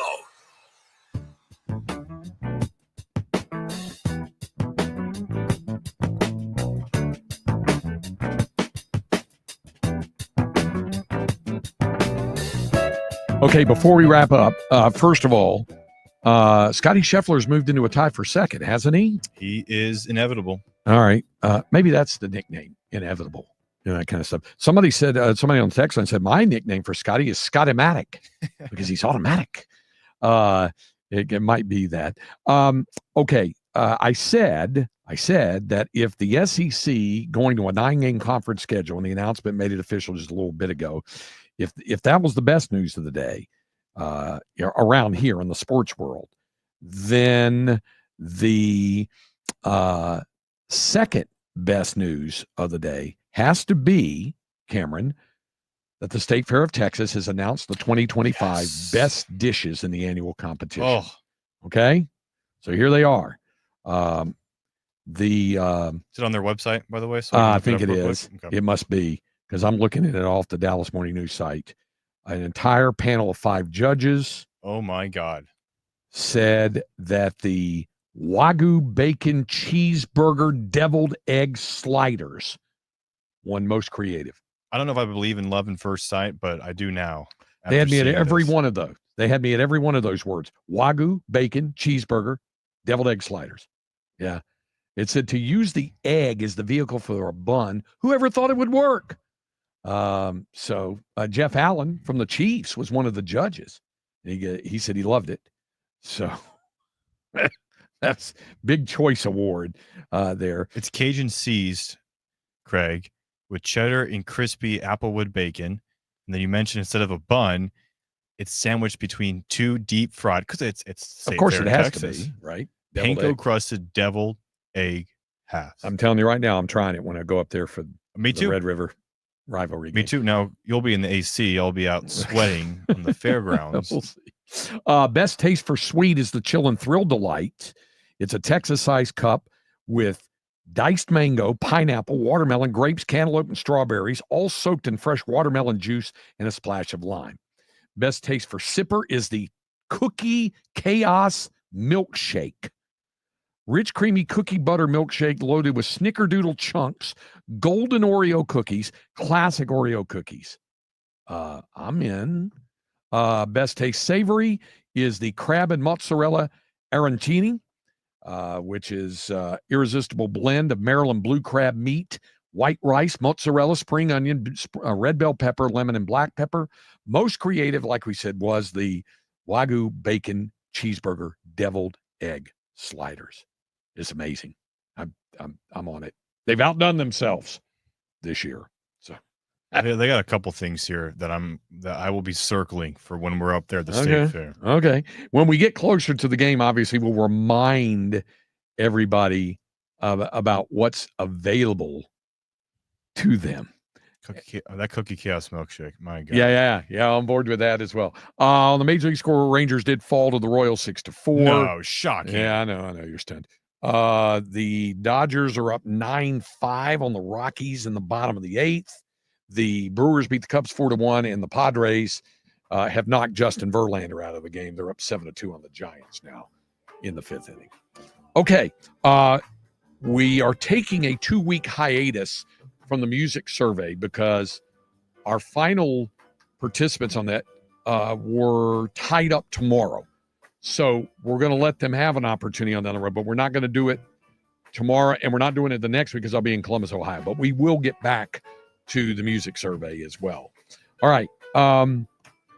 So we thank you for joining us. We will be back here tomorrow afternoon. We've got some other topics to get to as well. And, I'm sure we'll have plenty more to discuss with regard to this SEC 9-game conference schedule. I think it's great. All right. For the producer, Cameron Parker, I'm Craig Wade. We thank you for joining us. We'll visit with you again tomorrow afternoon, 2 o'clock, right here, 13 Under the Zone.